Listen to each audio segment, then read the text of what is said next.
The genius boy I secretly admired fell for a bad girl who smoked and drank. He'd skip classes with her, get into fights, and they'd even sneak off to cheap motels. His grades plummeted. I generously gave up my spot in the modeling competition, which helped him secure early admission to Tsinghua University. Later, he became successful, a rising star in the business world, and ended up investing in a project I was working on. A month later, he framed me and I ended up in prison.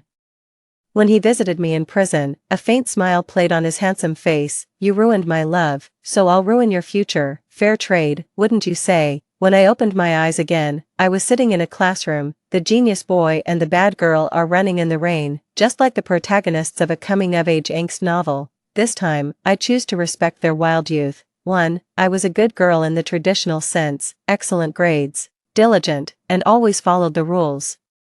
The kind of student teachers and parents always praised. Gu Yang, on the other hand, was a prodigy, practically blessed by God. He was cheerful and outgoing, with an exceptional knack for numbers. He seemed to effortlessly ace his math and science classes without even trying. He and I were like a control group. I lacked natural talent. He lacked diligence. Our teacher, aiming for mutual learning and support, made us desk partners. He would often ruffle my hair, sighing softly.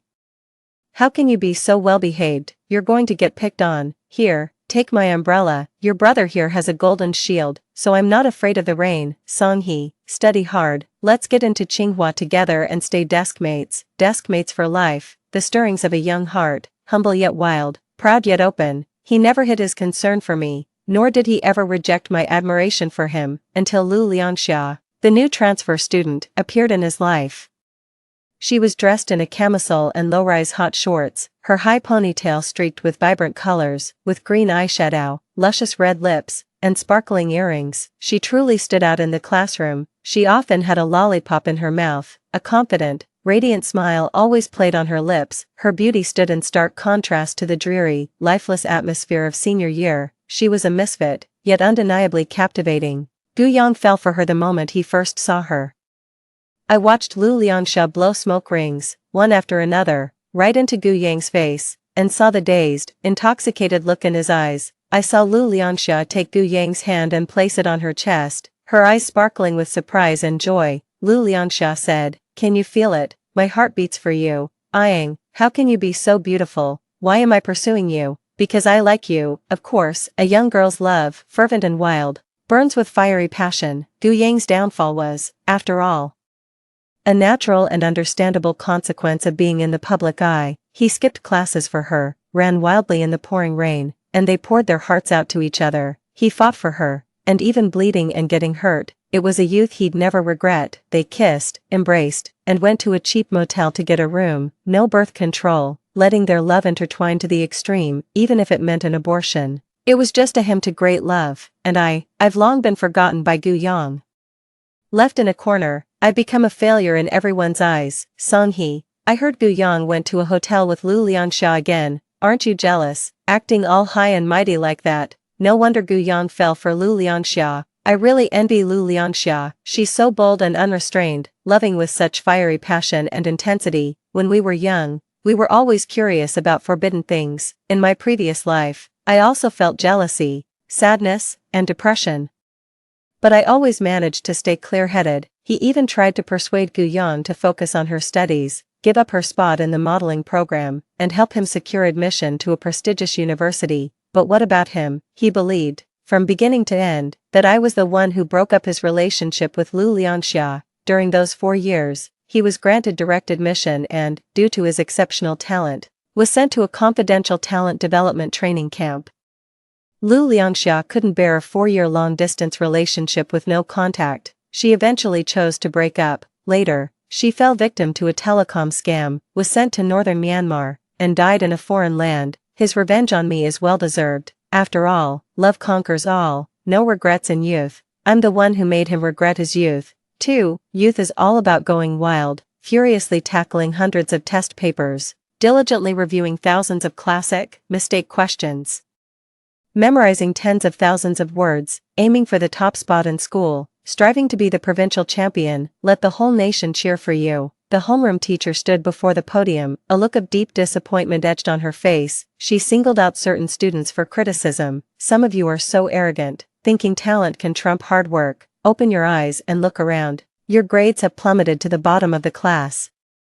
And then there are those of you who don't study yourselves, but drag others down with you. How can you live with yourselves? To live a life with no regrets in youth means taking responsibility for your future path and living true to yourself. Love above all else. Can love put food on the table? For me, love certainly can't put food on the table, but for Gu Yang and Lu Liangxia, love isn't just spiritual nourishment. It's likely the highest ideal of their lives. So, when Gu Yang's mother approached me, earnestly pleading with me to give up my modeling spot for Gu Yang, I didn't hesitate to tell both Gu Yang and Lu Liangxia about it. Gu Yang was surprised at first, then furious. He even harshly reprimanded his mother, who loved him dearly. She's always been like this, completely disregarding my feelings. There's no way I'm going to some modeling competition.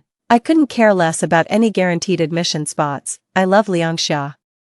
Even if I don't get into college, I'm going to be with her. That night, Gu Yang brought Lu Liangxia home. He firmly told his parents he wouldn't be participating in the modeling competition. As I walked past Gu Yang's house on my way home, after finishing my modeling exercises, I saw Gu Yang kneeling in the small garden, being whipped by his parents as punishment. Lu Liangxia stood by Gu Yang's side, her face streaked with tears, pleading with Gu Yang's parents to accept their pure love.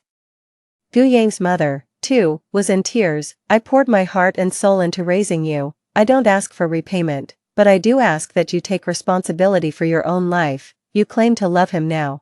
But what about the future, when you're married with children, and every little thing costs money? How will you support her? How will you support your children? Gu Yang, as proud as you once made me, that's how disappointed I am in you now. How did Gu Yang respond? He said, my life is mine to command. I love Liangxia. Without her, I'd die. The college entrance exam is merely a path for fools. I'm a genius. Even without the Gaokao, I can still live a brilliant life. He spoke with passionate conviction and righteous indignation. Gu Yang's mother, her chest heaving, slapped Gu Yang repeatedly across the face. She wanted to shake him awake. I want my excellent son back, the one he used to be, but the only response I got was, Liangxia just got a question wrong. She didn't do anything wrong as a person. Grades aren't the only measure of someone's worth. We might not be on the leaderboard, but that doesn't mean we're out of options. We're not a threat to society, we're not plagued by illness. And we haven't become a burden to you. All we ever wanted was love. It's you who wanted to climb the social ladder through us. To leap over the dragon's gate, take these burdens off my shoulders. You're the greedy ones, making decisions for me under the guise of it's for your own good. You're unfit to be parents. I listened in silence. He left quietly. He returned home silently, opened a new modeling exercise book, and continued to practice. 3. Early the next morning, Gu Yang's mother, her eyes swollen from crying, came to find me. She confronted me. Why did you tell Gu Yang about the modeling competition? Hee. You never used to be like this. I stared at her, my face expressionless. Her accusations, however, grew increasingly brazen. You and Gu Yang used to be so close. How could you not try to stop him from spiraling out of control? Hee. Where's the kind hee I knew? I pursed my lips, not wanting to waste my time on such matters. As a senior in high school, I should be seizing every moment to study. Yet, Gu Yang's mother stopped me. She was in tears, pleading, if Gu Yang keeps going like this, he's finished. Hee. Please help auntie, help Gu Yang. Okay, you'll take Gu Yang's place in the modeling competition. With your grades, you're sure to get a guaranteed admission spot. Will you give that spot to Gu Yang? Please, auntie is begging you. When Gu Yang achieves success in the future, he will definitely be grateful to you. He will definitely realize that you are the one who truly deserves him. I took a deep breath. The memories of my past life, of being imprisoned, flooded my mind. Gu Yang framed me and sent me to jail. My parents pleaded with Gu Yang's parents, begging them to tell Gu Yang to let me off the hook. Gu Yang's mother, the woman standing right in front of me, said something to my parents, but I don't know what it was. It actually forced the elderly couple to sell their home and bribe the judge. Eventually, their misdeeds came to light, ruining their reputation in old age. The day before they were to be arrested, they simply committed suicide by carbon monoxide poisoning. Gu Yang is a vengeful idiot who can't tell right from wrong. Gu Yang's mother wasn't any better. I stared intently at Gu Yang's mother and said, word for word, there's only one spot for the modeling competition for the entire school, and the teacher said it goes to the top student. Gu Yang's grades are barely decent in math, physics, and chemistry right now. Giving him that spot would be hurtful enough. But now you're asking me to take his exam for him, if we get caught. Do you have any idea what I'd be facing? Besides, whether Gu Yang falls, sinks, or succeeds, what does that have to do with me? I admit I once liked Gu Yang, but I liked the bright, cheerful, talented boy he used to be, not this love-struck fool who's throwing away his future. I don't know if I'm worthy of Gu Yang, but what I do know for sure is that Gu Yang and we're not meant to be. I shook off Gu Yang's mother's hand, and walked towards the school, my steps firm and steady. Gu Yang's youth was all about a love she'd never regret. My youth, however, was dedicated to unwavering academic pursuit, striving to become a better version of myself. For, while I was burning the midnight oil, battling through the modeling competition, Gu Yang and her mother's war, so to speak, had officially begun. Gu Yang's mother approached Lu Liangxia's family, hoping to break up Gu Yang and Lu Liangxia. Lu Liangxia's parents had divorced long ago and never returned after she was born. Lu Liangxia was raised by her grandfather. Her grandfather was summoned to school to be reprimanded by the homeroom teacher. The honest, simple farmer had no idea his granddaughter behaved this way at school. Learning that his granddaughter's actions might lead to her expulsion, the old man knelt at the office door, repeatedly apologizing, his forehead hitting the ground again and again.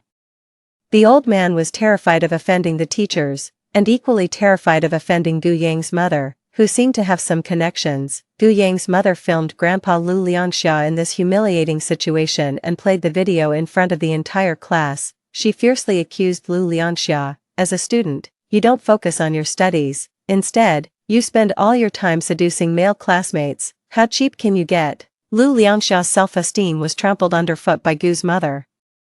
Such an untamed spirit, how could she possibly endure such humiliation? She immediately retorted, seduction, your son was practically begging me to love him. Fine, if that's how you want to play it, I'll give you what you want. Gu Yang and I are breaking up, and I'll never speak to him again. Just remember, if anything happens to Gu Yang, don't come crying to me. I'm done with this school. Bullying an orphaned girl and a defenseless old person, you people are truly kind.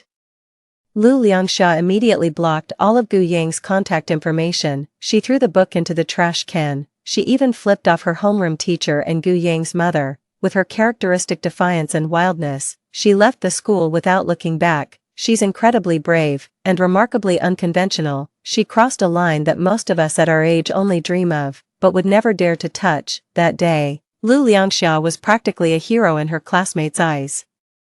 Her decisive turn and exit were met with resounding cheers. After Gu Yang learned all of this, he stopped coming to school. Only occasionally would someone describe a scene they'd inadvertently witnessed to those eager for gossip. I saw Gu Yang kneeling to Lu Liangxia on the street, begging her to get back together with him. Gu Yang said his mother had humiliated Lu Liangxia's grandfather, and he would repay all of it on her behalf. Gu Yang's forehead was bleeding from the so pathetic and pitiful, but in the end, Lu Liangxia forgave him. They kissed passionately on the street and then went into a small motel together. On the night the modeling competition ended, I threw myself wholeheartedly into preparing for the college entrance exam.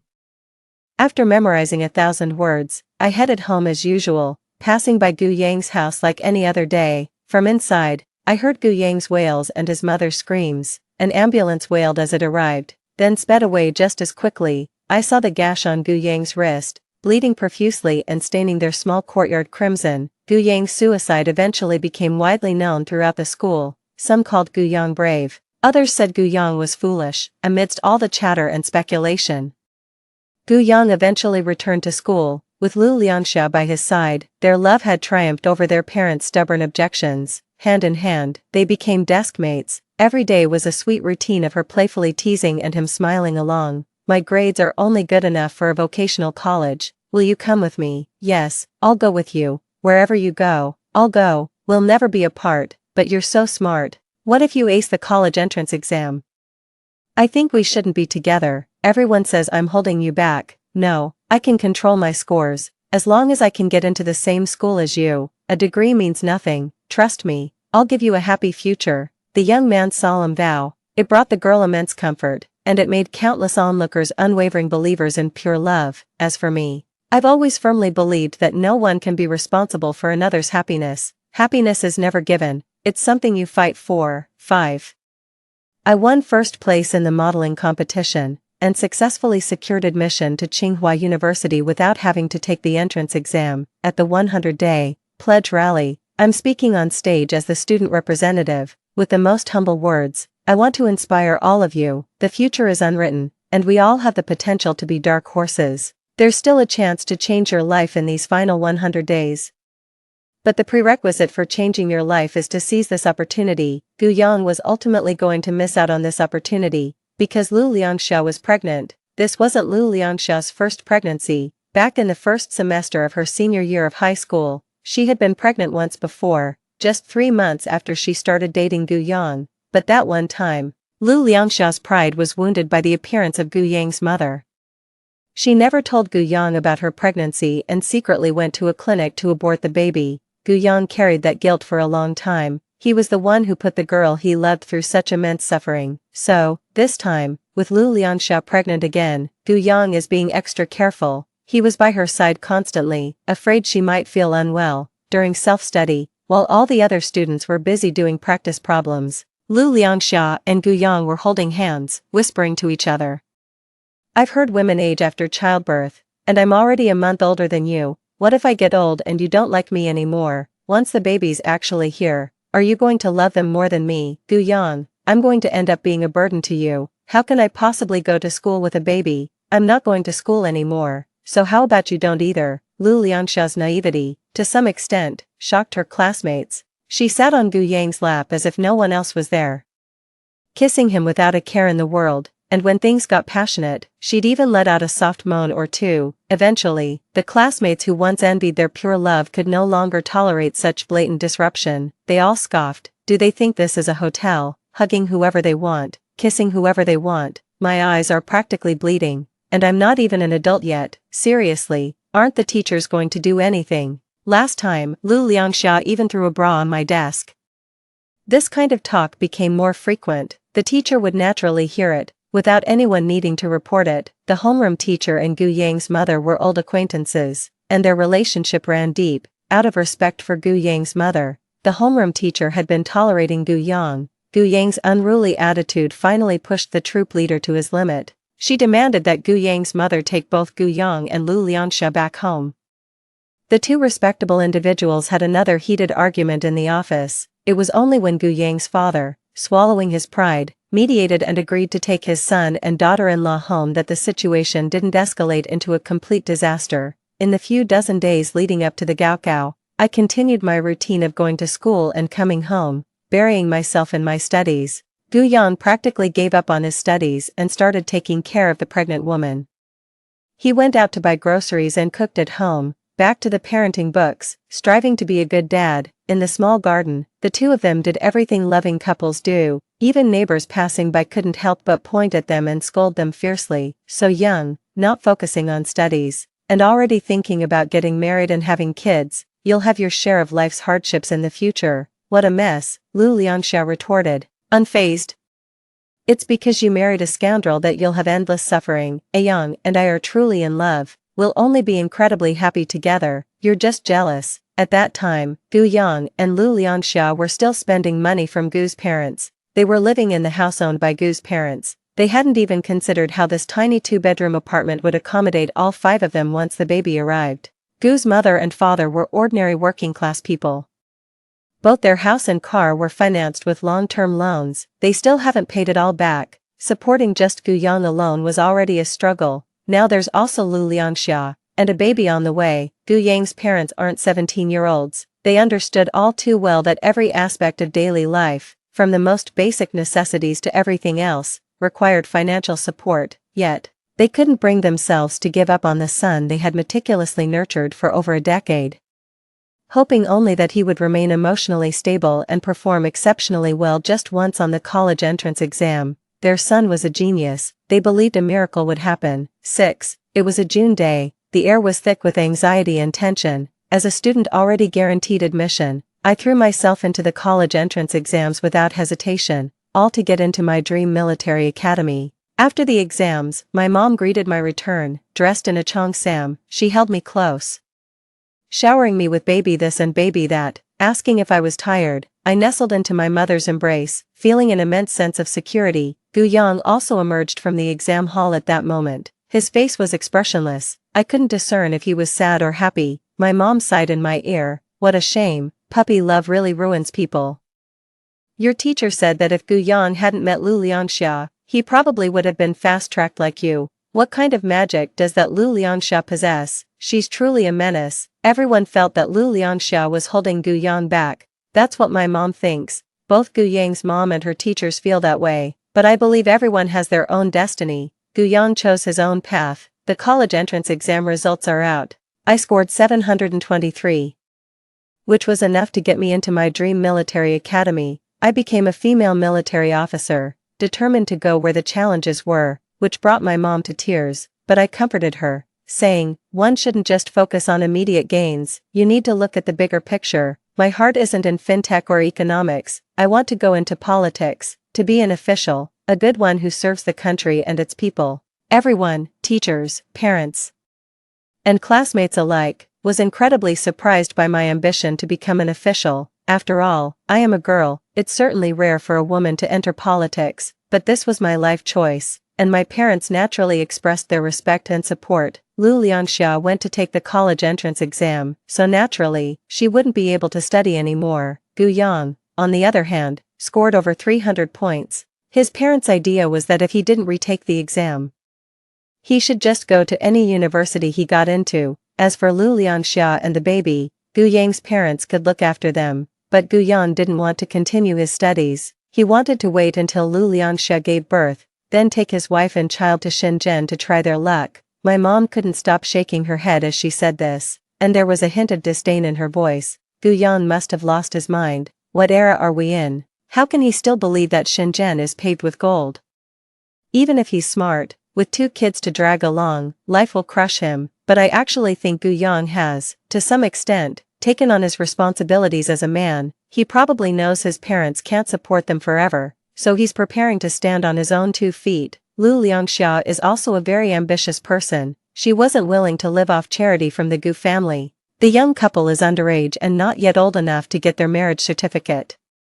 The 2 families hastily celebrated the wedding with a simple banquet, and just like that, they became one. As soon as their baby turned 1 month old, they headed to Shenzhen to seek their fortune. And where was I at that time? I had already settled into military academy life, with its strict 5 a.m. to 9 p.m. schedule, constantly pushed to my limits by the instructors. My skin is tan dark. My hands are covered in calluses. My thighs and calves are inexplicably covered in bruises. My once delicate body, through relentless exposure to strong winds and scorching sun, has developed strong abdominal muscles. Like our male comrades, we can effortlessly hoist sandbags and charge into enemy camps. For 4 years, I rarely contacted my family. I'd almost completely lost touch with my old classmates and friends. I only occasionally heard from my mom that Aunt Gu had retired and was now focused on taking care of her grandson at home. Gu Yang and Lu Liangxia are doing quite well in Shenzhen.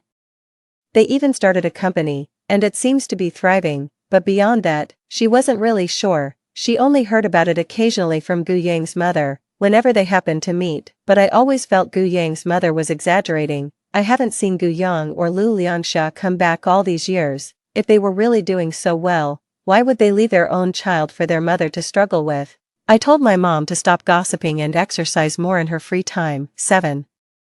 That was during my sophomore year of college. A group from our university went to Shenzhen University to lead military training. As a team leader, I was responsible for arranging accommodation, food, and daily necessities for my comrades. I proactively sought out the cafeteria manager to discuss the matter. That's when I spotted Gu Yang, standing at the serving window, dishing out food for the students. He was wearing an apron, wielding a large ladle, and his movements as he served the students were practiced and efficient. I must have been staring at that window for quite a while. The person in charge proactively asked me, "Do you know him?" I paused for a moment, then replied, "He was my high school classmate." The person in charge raised an eyebrow. "Oh, no wonder you were staring at him. You used to sit in the same classroom, so the difference wasn't obvious back then, but now, after just 2 years, The gap between you two has really become apparent, I said softly. He used to be very good academically too, but then, the person in charge chuckled softly and said, I've heard about him too.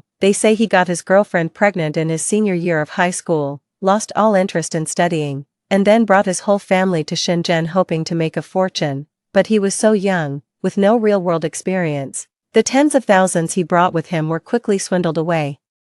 His girlfriend and child had nowhere to go. Apparently, a classmate of his got into our school, and after a lot of effort, he finally landed this job serving food. It doesn't pay much, but it includes room and board, which allows him time to look after his child. But his girlfriend couldn't handle the hardship. After about 6 months with him, she sent the child back to her hometown. He wanted to keep working hard, hoping for a chance to get back on his feet, but then one day, his girlfriend said she was going out to look for work and never came back. He's still here, worried sick about her, afraid she won't be able to find him if she returns. Listening to this, I wasn't surprised by Lu Liangxia's choice. Someone like her, who's benefited so much from her looks since childhood, how could she possibly accept falling from grace after being adored by everyone? She was drawn to Gu Yang, not just for his handsome looks, but even more so for the aura of his genius. Once out in the real world, no matter how brilliant Gu Yang was in math, physics, and chemistry, he still needed to be able to monetize those talents. Without money, no amount of intelligence can bridge the chasm of social status. Should we go over and say hello? The person in charge said, a hint of teasing in their voice. I shook my head. No thanks, I'm not a fan of that. The stall he was at sold freshly listed spring bamboo shoots. Spring bamboo shoots are foolish, that's a really bad omen. 8. But Gu Yang and I still met. At the farewell dinner for the instructors, arranged by the school, he was constantly busy attending to us as a waiter, serving drinks, and bowing subserviently. As I took the orange juice he offered, he recognized me. In that instant, a flicker of light appeared in his otherwise vacant eyes. He called my name. I managed a faint smile. Gu Yang, long time no see. He opened his mouth, his ears turning red. He never spoke to me again, dedicating himself entirely to serving the banquet. Only his head and eyes were cast even lower, almost as if he was trying to shrink into his collar. After the banquet, as the team leader and person in charge, I'm settling the expenses for this period. Once the conversation wound down, Gu Yang stood by. The person in charge was sharp and noticed Gu Yang wanted to speak with me privately, so they didn't intrude further and quickly left. A steady spring rain was falling. The night air was a bit chilly. Gu Yang and I were sitting in the cafeteria. He pressed his lips together and said, these past 2 years haven't been easy for me. I was just too young back then, I said, with a rather detached, official tone. You're still young. There will always be other opportunities. Yeah.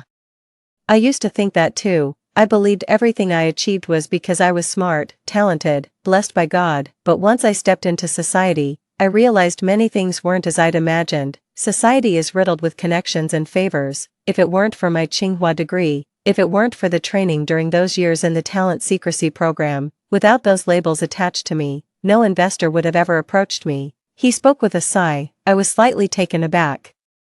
It was then that I realized Gu Yang, sitting right in front of me, had also been reborn. That's why he was so resolute in choosing Lu Liangxia. He had absolutely no intention of participating in the modeling competition. In my previous life, though reluctant, Gu Yang dutifully competed using the modeling spot I gave up for her. What happened in my past life? I was impulsive. I'm sorry. As he spoke, his eyes reddened slightly. I shook my head. Everyone makes their own choices.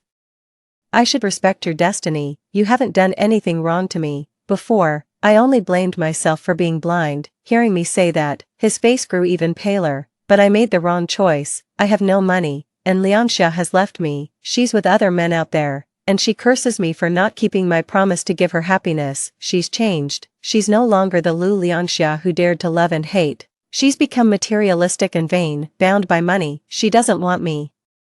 And she doesn't want our child either. It seemed all his suffering stemmed from Lu Liangxia. Ultimately, it must be because he loves her. The incessant clamor in his ears continued. The rain outside hadn't stopped either. I looked at the clock on the wall. It was already past lights out. I stood up, finally interrupting him. I'm sorry, but I need to go. He paused, then realized he had been talking for a very long time. I stood before him, looking down. I was surprised to find this boy over 6 feet tall, to be so incredibly thin, his narrow shoulders seemed incapable of bearing any heavy burden. He was a far cry from the dominant force he used to be on the basketball court. It turns out that even the white moonlight herself can't replace the presence of a white moonlight. I still admire and adore Gu Yang from before she turned 17, the Gu Yang who was sunny, enthusiastic, and always ready to help others. As I reached the cafeteria entrance, Gu Yang handed me an umbrella. He said softly, "Here." I looked around and said, "But there's only one umbrella left." He seemed to recall something, a warm expression on his face. "You forgot.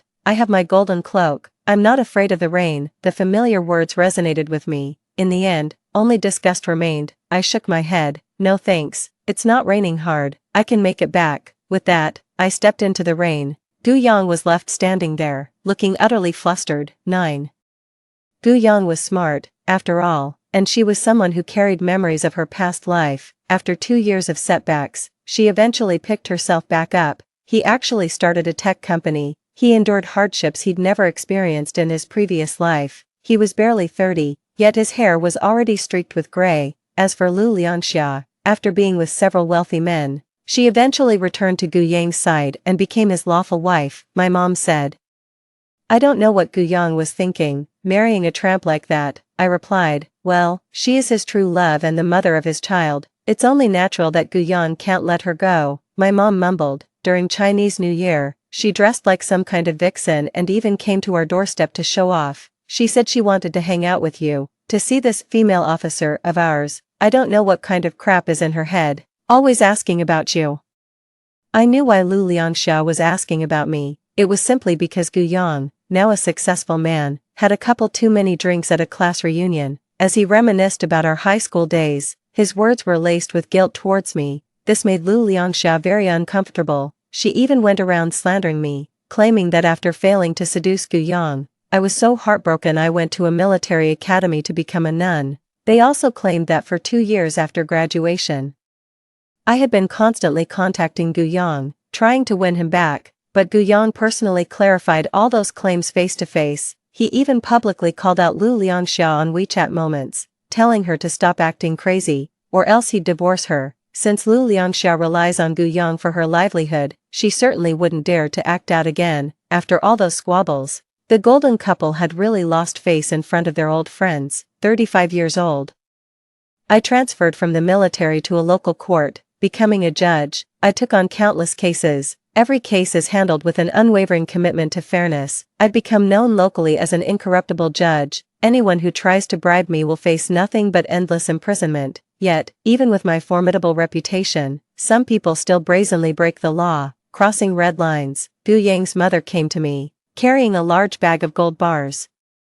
She was seeking help regarding Gu Yang's financial crimes. "Hee, you and Gu Yang grew up together. You should know what kind of person he is. He was completely duped by Lu Liangxia. Otherwise, he'd never do something like this. Just help him out. It's a small thing, and I'm sure you can handle it, right? We've already gotten Gu Yang to divorce that bitch Lu Liangxia. If you're willing, Gu Yang, he's always had a soft spot for you." Gu Yang's father was also present. He had his reservations, but ultimately, it was for his son, and not just any son, but one who became the boss's son at such a young age. As parents, whether for the current prosperity or out of familial love, they should support Gu Yang in taking this path. I can understand how they feel. I don't agree with that approach. I arrested both of them on the spot for bribery. Gu Yang's parents were arrested. Gu Yang found me immediately afterwards. He seemed quite at ease, a hint of nonchalance beneath the weariness etched on his face. "Hee, I never dared to come find you all these years, but today, I'm finally sitting here in front of you." I gazed at him calmly. "When you chose military academy back then, I found it odd, but after hearing you became a female judge, it all made sense. Transitioning from military service to a civilian role. Entering the judiciary is the fastest path to becoming a judge. You've actually been waiting for me all this time, haven't you?" He sighed, his eyes misty. "It was my fault you suffered that undeserved calamity back then, and it was also my fault your parents met such a fate. It's what I deserve. I brought all of this upon myself." He cooperated fully, confessing to all his crimes. I just listened, watched, and quietly took notes. After he had explained everything, he turned to me and asked, If it weren't for Lu Liangxia, would we still have ended up like this? I looked steadily at him and replied, there are no ifs, are there? I've thought about this over and over again. If it weren't for Lu Liangxia, Gu Yang and I might have ended up like so many other ordinary, happy campus couples, graduating together and starting a small family. But then, I started thinking more deeply, if not Lu Liangxia, then perhaps there would have been Lu Liangchen, Lu Liangqiu, Lu Liangdong. It wasn't Lu Liangxia who truly affected Gu Yang, it was his own restless heart, his yearning for a passionate, wild, and fearless youth. Gu Yang and I were never on the same path, even if we forced it, he would still betray me, abandon me, and break his promises at different points in time. Song He, let's both get into Tsinghua and be deskmates for life, just a joke, but I actually took it seriously, the vows of youth. So fervent and beautiful, yet also so fragile and vulnerable. 10. The day before Gu Yang was taken into custody, Lu Liangxia, unaware of the truth, tried to flee with the money. Gu Yang understood her actions but insisted she take good care of the child. It was then that Lu Liangxia revealed the child's true identity to Gu Yang. Our child died a long time ago. This one is an abandoned baby I picked up from the hospital. I've raised him long enough. At a critical moment like this, how am I supposed to escape with a child? Gu Yang's eyes widened in disbelief. Lu Liangxia confessed everything. Back then, you took me and my child to Shenzhen. I had no idea how to care for a baby. The child soiled his pants, and I needed to bathe him, but I was worried about the cold weather. So, I set up a large pot, heating water on one side and bathing him on the other. But we also needed to eat, so while I was steaming rice, the child boiled to death. That day, she was terrified. She also knew she had made a grave mistake. She sat by the pot, dazed and confused. Not knowing what to do, her tears long dried up. When Gu Yang came to, she was back home and smelled meat cooking. Seeing there was meat in the pot, she seasoned it and ate a bowl. Gu Yang even complimented Lu Liangxia on how delicious the stewed meat was. Lu Liangxia trembled and ran out. She wandered around outside for a long time, and somehow ended up at an obstetrics and gynecology hospital. She happened upon a young woman who had fallen on hard times, abandoning her child, so she took the child in. Afterward, it was as if nothing had happened, and she continued living with Gu Yang. Yet, no matter how she looked at it, this child didn't resemble the one she had before. She's plagued by nightmares every single night. Ultimately, she blamed Gu Yang for all her suffering. She made up an excuse about looking for a job and then just ran off. She wavered, she was scared, but in the end, she chose to bow to life's demands and went to work. She was so beautiful, so unique, so flamboyant. Wherever she went, men were drawn to her. So, it wasn't long before she found true love again, even if none of them loved her with the same intensity as Gu Yang. But these men, they had money. She gradually became the very type of woman she despised the most. It wasn't until later, when she saw news of Gu Yang's achievements, that she rushed to him without hesitation. The light had faded from Gu Yang's eyes. When he saw her, the warmth he once had was gone, but she was, after all, the child's mother. Gu Yang still accepted her. Even though Gu Yang called out my name every night, she endured it. She was no longer young. She knew Gu Yang was her best option. But then something happened to Gu Yang, and he forced her to continue raising a child that wasn't theirs. She finally snapped, but the outcome of that outburst was Gu Yang stabbing her. Lu Liangxia was dead. Gu Yang also ended her own life. As for the underage child, they were sent to an orphanage. Gu Yang's parents were in prison, and everyone, worried they couldn't handle the truth, kept everything from them. But how long could they keep it a secret? My mom always said, in life, you can't sweat the small stuff too much. Sometimes, being a little oblivious makes you happier. I didn't say a word, my eyes fixed on the legal case in front of me. But then my mom suddenly hugged me, tears and snot streaming down her face. You never gave me a moment of worry growing up. Unlike other kids who rebelled, I was so incredibly lucky to have such a well-behaved child. But you're too sensible. So sensible it breaks my heart. Mom doesn't want you to bear too much. If you're struggling, you must tell me. I will always support you and be your strongest backing. My eyes welled up. I hugged my mom tightly. My mom is so perceptive. How could she not know the stress I've been under all these years? I studied day and night, not daring to slack off for a moment. I focused single-mindedly, dedicating myself to achieving my goals. Gu Yang was right. He's always been my goal. The reason I joined the military academy, the reason I became a female judge. I chose a path full of thorns. Only I know how tough it's been. I've been on edge for years, all for a resolution with him. My heart can finally rest now. Tears streaming down my face, I comforted my mom. It's over, it's really all over. From now on, we will be happy, and only happy. The end. Story 2. After struggling alongside Jisoo for 10 years, we finally upgraded from a rented apartment to a luxury mansion, but he unexpectedly obtained a system that allowed time reversal, returning to that summer when his first love was still alive, so he abandoned his multi-million-dollar fortune without hesitation and clicked confirm, and just like that, I got dragged back to high school along with him. I decisively broke up with him, but he couldn't understand. It's just starting over from scratch. Is it really that big of a deal? Me. It is. Hearing this, he got furious. After rescuing his white moonlight, he enrolled in the same university as her. Everyone said he was just being petty with me, waiting for me to coax him back, but I paid no heed, for I already knew, time reversal has its limits. Alter one link, and the future shifts accordingly. 7 days later, we returned to a decade later, only to find Jisoo utterly dumbfounded. 1. After the college entrance exam results were released, the school organized a college application guidance session. When I stepped back onto campus grounds, it felt like a lifetime had passed. Beside me, Jisoo found himself in the heat, muttering, "It was winter just yesterday, and now we're suddenly back to summer. Really takes some getting used to." After a moment of silence, I blurted out, "Let's break up." Jisoo froze momentarily at my words. He never expected that after 10 years together, my first act upon returning to high school would be dumping him. When he regained his composure, his brows furrowed instantly. "Xingyu, what did you just say?" I turned to face his suddenly decade-younger face, mustering all my patience as I said, "We're done." Seeing the determination in my eyes, Jisoo froze mid-motion, confusion flashing across his face. "What's your problem now? We're back in high school, 10 years younger. Aren't you happy about that?" "Happy?" My lips twisted as I finally exploded. "Jisoo, have you lost your damn mind? Why the hell would we want to go back to high school? Do you even remember how much we suffered to finally make it after all those years of struggle?"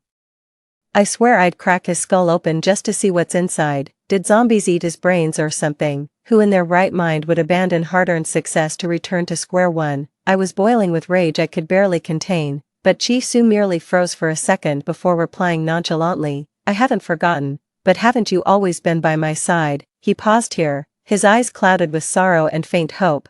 "I just wanted to save Mingxi. She didn't deserve to die this summer." I knew exactly who this Mingxi was. Mingxi used to sit in front of Jisoo in class. Despite acing her college entrance exams, her family stubbornly refused to let her attend university. Unable to submit her application, she fell into despair and jumped to her death that summer. She's truly in a pitiful, heartbreaking situation. I won't deny that, but I barely know her. Why should I pay for someone else's life with the fruits of my years of hard work? When I remained silent, Jisoo's patience ran out. His tone laced with amusement. "It's just starting over from scratch. Is it really that big a deal?" I took a deep breath before replying coldly, "Yes, it is." At my words, Jisoo's expression shifted slightly, but before he could respond, a clear female voice called from behind, "Jisoo, the lecture's about to start. We'll be late." We turned simultaneously to see a strikingly beautiful girl. When our eyes met, she flashed me a radiant smile. A gentle breeze tousled the hair at her temples, and the delicate dimples on her cheeks looked utterly charming. Jisoo instinctively took 2 steps toward her before remembering me. Turning back, he lowered his voice, "You're a grown adult, not actually 18, stop being childish, cool off and go to the lecture first." With that, he hurried over to Mingxi. The usually composed man now trailed awkwardly beside her like an inexperienced teenager as they headed toward the auditorium, leaving me standing there alone.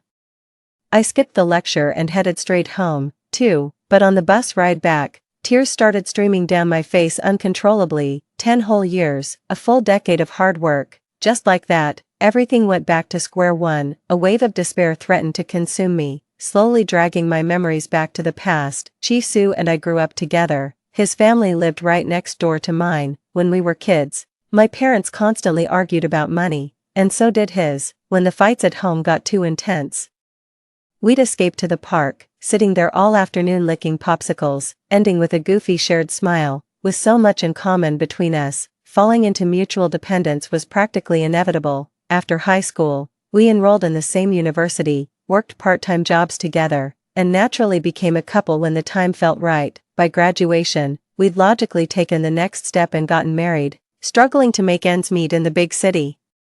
We skipped the wedding and just got our marriage certificate. During our toughest year, we huddled together in a leaky rental apartment, dreaming about the future. He rested his arm under my head with a smile. When we make it big, I'll give you the life you deserve. Just then, a raindrop fell with a mocking plink, as if laughing at our naivety. I couldn't help but laugh out loud. Great, then I'll live in a mansion someday, he chuckled back. Deal.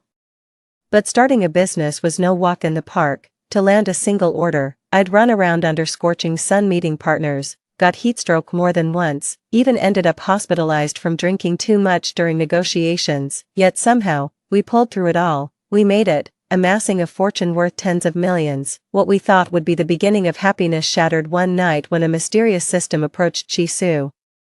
The system revealed he could travel back through time to any moment he desired and alter the past. A glowing blue interface materialized before our eyes. At first Chi-Su didn't believe it, but the system's sudden appearance was astonishing enough. Feeling uneasy and unwilling to revisit the past, I frowned and warned him, "Don't buy into this nonsense." What I never expected was this. The normally rational Chi-Su immediately clicked confirm without hesitation. In a split second, a blinding white light flashed. Just before blacking out, I heard him whisper faintly, "If I go back, maybe I can save her this time." At that moment, my mind went completely blank. After all these years together, was there always someone else in his heart? That person, he willingly abandoned his multi-million-dollar fortune just to travel back in time and save her. What a grand love story. I suddenly found it somewhat ridiculous, yet couldn't bring myself to laugh. At that moment, an electronic voice echoed in my mind. "Congratulations, host, on returning to the past, though only for 7 days. If you don't alter any causality, you'll return to your original timeline 10 years later. Any changes will affect the future. Note, if more than 2 people undergo time regression, only one randomly chosen by the system will retain their memories." I froze. So, I can actually go back. 3. I turned around and headed back to school.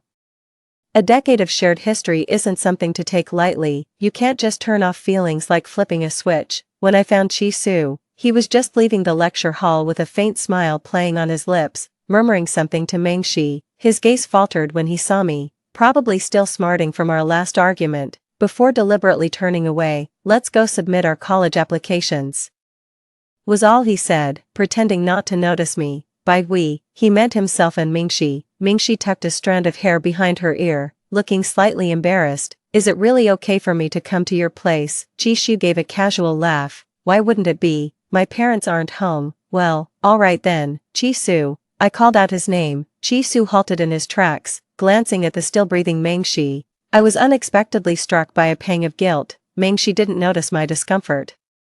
Glancing at Chi-Su, she whispered, "Is she your friend?" "We're not in the same class, I just know her in passing." Hearing this, Chi-Su gave me a brief glance and said coolly, "Yeah, we're neighbors." Neighbor. I froze, an inexplicable bitterness welling up in my chest. The words on my tongue suddenly stuck there. The summer heat was relentless, yet I felt strangely numb to it. It was Chi-Su who finally broke the silence. "Let's go. It's sweltering out here." "Alright," Mingxi waved at me. "See you later then." Me. Chi-Su didn't look back as he thoughtfully hailed a cab for her, yet before, he'd always tell me, "Taking the bus is fine, I'll ride with you." Back then, I just thought he was being frugal. So that's how it is. He does have a caring side after all. The system's words still echoed in my mind, yet I didn't chase after them. 4. I went home alone. There are 3 days left until the application deadline. Back then, to avoid a long-distance relationship, I chose a local university with Chi-Su, but as my career took off and I traveled more, I began regretting not attending a better school. Given a second chance, I could rewrite my life's path. At this thought, my simmering resentment finally settled. I didn't step outside for the next 3 days, right up until the college application deadline. My best friend Xiaqing asked me out for some fun. I hadn't seen her youthful self in ages, so I happily agreed. We went to see this year's blockbuster movie. To my surprise, I ran into Chi-Su at the cinema. He was holding 2 tickets in his hand. Our eyes met in an instant, catching us both off guard. He froze momentarily, a flicker of panic in his eyes before quickly composing himself. Walking toward me, he said, "Don't get the wrong idea, Mengxi's never been to the movies before. I just wanted to take her." I nodded calmly. noticing my aloofness. Jisoo stared at me for 2 seconds before inexplicably growing irritated, lowering his voice. He asked, still mad, with our past life experience, we'll succeed faster anyway, why be so petty? It's not just about that. Raising my eyes, I murmured, what if I told you we could return immediately? If you don't change, then we'll remain husband and wife. I spoke earnestly, but Jisoo dismissed it. Stop joking, we're already back, and how could you bear to let someone die without helping? I never realized you could be so heartless. He had a point. I nodded, fine, have it your way. If you're making changes, so am I. Let's see what happens in 7 days when we return to 10 years later. It was over in an instant, hardly what you'd call suffering. Jisoo's expression turned icy. Must you always speak like this? Just as I was about to retort, Mingxi returned from the restroom. The moment Jisoo spotted her, he walked straight toward her without a backward glance. Me. Xiaoqing returned with popcorn and spotted their figures in the distance, surprised. Isn't Jisoo your boyfriend? Why is he walking with Mingxi? Not anymore, not now, and never will be, I murmured, lowering my gaze. The moment those words fell, the person walking ahead suddenly froze mid-step. 5. But he didn't turn around. I didn't mind at all, and peacefully watched that long-missed movie with Xiaoqing. It's a story about a housewife breaking free from domestic constraints and reclaiming her life. As the credits rolled, it suddenly struck me how Xiaoqing had married young and started a family after failing college entrance exams. In the end, her husband looked down on her lack of education, her son grew distant, and she developed severe depression. On the verge of suicide, she gave me a call. Over the phone, she chuckled with a hint of confusion. Xiaoyu, is education really that important? Distracted by work, I answered offhandedly. Sort of. She didn't seem to mind, pausing briefly before continuing. If only I'd repeated my final year to retake the college entrance exams back then. I sensed something was wrong, but when I put aside my work and returned to my hometown to find her, people told me she'd already passed away. She was only 27 that year. At this thought, I couldn't help but glance sideways at the radiantly youthful Xiaoqing. The ponytailed girl stared intently at the movie screen, her failed college entrance exam barely casting a shadow over her spirit. The flickering screen light danced in her eyes, bright, vivacious, and full of life. Xiaoqing, I spoke softly. She heard me and turned her head, gazing at her intently. I finally made up my mind and said with restrained emotion, college is wonderful. Would you consider retaking the year? We could still be together then. I remember it vividly. She's got real talent for design. She shouldn't be confined to this tiny corner of the world. Xiaoqing froze for a second at my words, then scratched her head. But I don't think I'm cut out for studying. No worries. I'll give you online tutoring when the time comes. I pulled out all my corporate survival tricks, laying out grand plans for her future with all the pie-in-the-sky promises. Her eyes sparkled with naive innocence as she was easily persuaded. All right, I'll give it my best shot. I nodded approvingly. 6. By the time the nearly 3-hour movie ended, night had already fallen. As we exited the theater with the crowd, Jisoo seemed inexplicably distracted. Jisoo, what's on your mind? Mingxi stopped walking after getting no response to her repeated questions, her voice laced with concern. Startled by the voice, Jisoo snapped back to reality, his eyes instinctively scanning the crowd around him. The sea of faces swirled before him, yet none belonged to the person he knew. Perhaps Xingyu had gone to see a different movie than the rest of them, Jisoo thought to himself, but only said aloud, it's nothing. Mingxi chuckled at his words, her fair cheeks flushing slightly as if remembering something. Since you treated me to the movie, let me take you for some spicy hot pot. Jisoo's brows unconsciously furrowed. He hadn't eaten street food like spicy hot pot in ages, and frankly had no appetite for it. Just as he was about to refuse, Xingyu's deliberately distant attitude flashed through his mind, sparking an inexplicable surge of irritation. It's just starting over from scratch. Was she really making such a big deal out of it? Meeting Mingxi's hopeful gaze, he gave a nod. All right. Hearing this, the girl visibly brightened, fiddling with her hem as she took a few playful steps forward. Jisoo, she teased, let's go to school together when the semester starts. Jisoo had originally applied to a local university with strong programs in his field, but this time around, after much deliberation, he figured there was no harm in exploring other options and casually enrolled at the same university as Mingxi. After all, he had the advantage of his past life's experience. At the mention of this, he glanced at his phone with inexplicable restlessness. Xingyu still hadn't texted back. Didn't she even care which school he applied to, or maybe she'd chosen a local college after all? At this thought, most of his anger dissipated. Fine, he said, but I'm bringing someone along, that girl neighbor of yours. Mingxi pressed further. Jisoo hesitated briefly before replying offhandedly, yeah, he still hadn't fully forgiven her. Let her calm down first before telling others about their relationship. 7. That night, I heard Jisoo applied to the same university as Mingxi. In the past I would have confronted him, but now I couldn't care less. Anyway, I didn't apply to any local universities, but what I never expected was, just as I was about to sleep, Jisoo suddenly called, Xingyu, did you see the university I mentioned in my Moments post? His tone wasn't exactly friendly, but it left room for reconciliation. Half asleep, I mumbled, yeah, saw it. But I'm not applying to the same one as him. Hearing my reply, the person on the phone seemed to relax, murmuring, we'll still be at the same university then, just like before, even if we really go back 7 days, we'll still be married. Stop muttering, it's driving me crazy. I hung up immediately, turned over, and went back to sleep. The following days passed quickly, fearing unexpected changes. I meticulously planned every step, until the 7th day arrived. I was sorting through my senior year notes when the system contacted me. A cold electronic voice suddenly whispered in my ear, time's up. Initiating return portal, my fingers froze mid-motion. The densely packed notebooks rustled as a draft swept through. The page corners that should have yellowed with time remained surprisingly fresh from that summer 10 years ago, fluttering like whispered secrets. The next instant, a blinding white light flashed before my eyes. My heart began pounding uncontrollably. What would this uncertain future hold? 8. Meanwhile, next door, Jisoo reclined on the worn red leather sofa, clutching his lagging phone with a furrowed brow, refreshing the screen over and over, yet the chat history remained frozen from days ago. Bad reception, or unstable connection. He reflexively blamed the internet connection, shaking his phone in frustration, yet despite the refresh confirmation, no new messages appeared. In the past, Xingyu would have bombarded him with texts, just ordinary daily stuff, would ask if he'd eaten yet, would ask what he was up to, but now, the chat window lies empty.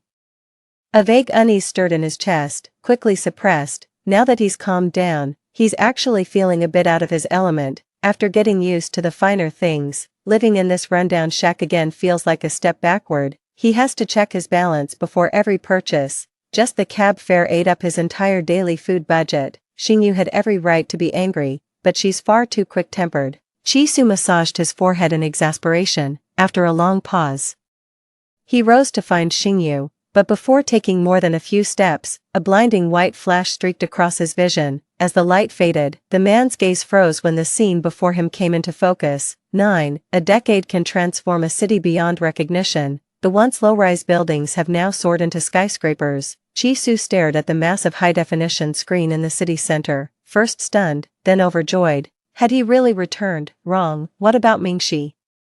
He pulled out his phone and scrolled through the contacts. Soon enough, he spotted a familiar name. He clicked into Mingxi's social feed, where recent photos showed the woman sipping coffee in an elegant spaghetti-strap dress. Compared to her awkward teenage look from 10 years ago, the now made-up Mingxi had matured significantly. He'd actually altered the past, but soon, Jisoo sensed something wasn't quite right. Why isn't his phone the latest model? And what's more, he glanced down at his clothes. No designer labels in sight. A strange unease crept through him as he suppressed his anxiety and hailed a cab straight to his former villa. There's someone in the villa. Jisoo felt slightly relieved. Just as I thought. This still makes sense. Everything will fall into place once we find Xingyu. He knocked on the door, but it took ages for someone inside to answer. It was winter, and the southern climate was damp and chilly, the kind of cold that seeped into your bones with every gust of wind. Shivering violently, Jisoo snapped impatiently, Xingyu, you. The words died in his throat. A middle-aged man emerged from inside, eyeing him suspiciously. Who are you looking for?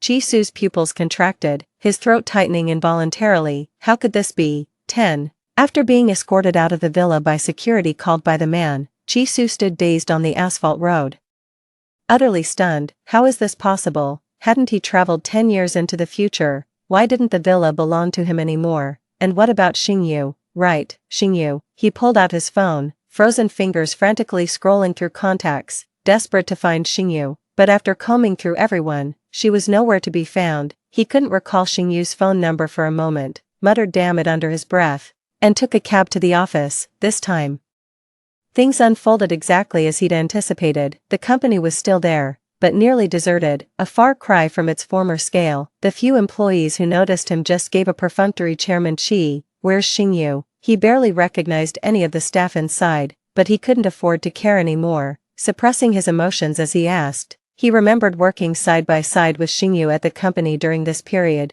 She was his deputy director, logically speaking. She should still be at the office. Could she be out on a business trip? Before the thought fully formed, the person before him gave him a strange look. "Xingyu, who's that?" "We don't have anyone by that name in our company." Like a thunderbolt striking Chi-Su's head, his heart seemed to stop beating in that instant. 11. Everything had changed. Everything has changed. Realizing this, Chi-Su forced himself to stay calm. After leaving the office, he called up his former classmates one by one to inquire about Xingyu's recent situation. Someone actually knew and casually told him, "Oh, Xingyu, she and her best friend went to Beijing, I heard. Seems they're doing pretty well with their business now." Chi-Su's fingers tightened around the phone, gripping it so hard they turned white. He suddenly remembered what Xingyu had told him before: "If nothing changes, you can return to 10 years later." But he changed things. Was this the butterfly effect in action? Yet they'd been together for over a decade. A decade of loving memories couldn't possibly be fabricated. How could she truly abandon him? At this thought, he swallowed hard, suppressing the overwhelming unease in his chest. After hanging up, he frantically began scrolling through his phone. The university he graduated from was what he'd previously listed, the same school as Mengshi. He owns a company, but there are barely any employees in the work group. He has no idea how he survived these past 10 years. Why didn't he become the CEO of a listed company like in his previous life? He clearly should have had way more experience by now. He's going to confront Xingyu about this. 12. I was having lunch with Xia Qing when the receptionist called to say someone claiming to be my boyfriend was asking for me. Xia Qing froze for a second before widening her eyes in shock. "Babe, when did you start dating someone behind my back?" I was equally confused. "I didn't, really." Xia Qing clearly didn't buy it. Putting down her chopsticks, she pressed further. "That puppy-eyed junior." She was referring to the college guy next door who had these innocent puppy dog eyes. I shook my head. "Or the Hermes guy.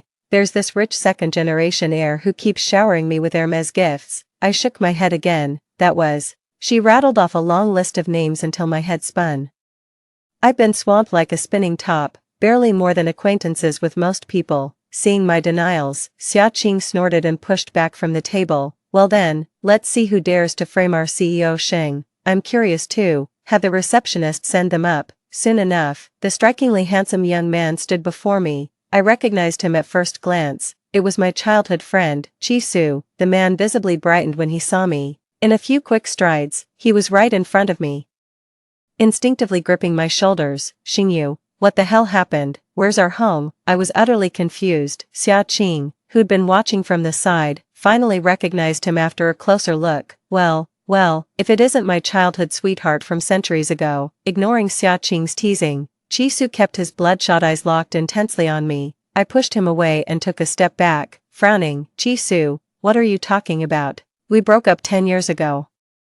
The moment the words left my mouth, the man's face instantly paled. 13. Meeting my unfamiliar gaze, Chi-Su's eyes flickered violently as his lips trembled, repeating hoarsely, "Broke up, 10 years. I remained non-committal." Xia Qing couldn't help adding, "By the way, weren't you getting pretty close with Mengshi before? How come you two never got together?" I listened calmly without reacting. Hearing this, Chi-Su seemed to suddenly realize something, his expression relaxing as he explained. "Are you still sulking? It was just 7 days. There's nothing between Mengshi and me." Sulking, 7 days. I can't figure out why Chi-Su suddenly showed up after 10 years to dump all these random things on me, though I did hear classmates casually mention him before. After graduation, Chi-Su went to Haishur to start a business, but it didn't go well. His lack of professionalism meant few companies wanted to work with him. An ex suddenly reaching out, is he just after money? My expression grew complicated. "Spit it out. How much do you need?" I cut off his endless rambling, caught off guard by the question. Chi-Su froze momentarily. "What?" I sighed in exasperation. "Chi-Su, for old time's sake, I'll help you this once, but you should know we're done." Don't come asking for money next time. The words came out harsher than intended. The man grew irritated. Xingyu, how long are you going to keep pretending? We're literally married, before he could finish. A clear voice cut him off. Excuse me, sorry to interrupt. Everyone turned to see a 6 feet 2 inches college guy standing at the doorway, broad-shouldered with a tapered waist, radiating raw magnetism even in just a plain tee and jeans. His puppy dog eyes dark yet sparkling. What's he Yan doing here? I froze for a moment. Ever since starting this job, I'd kept forgetting meals and less eating with Xiaqing, leaving my stomach aching from hunger. Ever since I got to know He Yan, who lives next door. He's been bringing me delicious treats regularly. Before long, we became quite close, seeing several people in the office. He Yan walked in completely unfazed, holding a bag casually. Brought you some fruit, he said naturally. You really should eat more. It's not good for your health otherwise. What time are you off today? I bought ribs. Could make you sweet and sour spare ribs. My face grew warm, but not wanting to embarrass him, I just replied, around 6.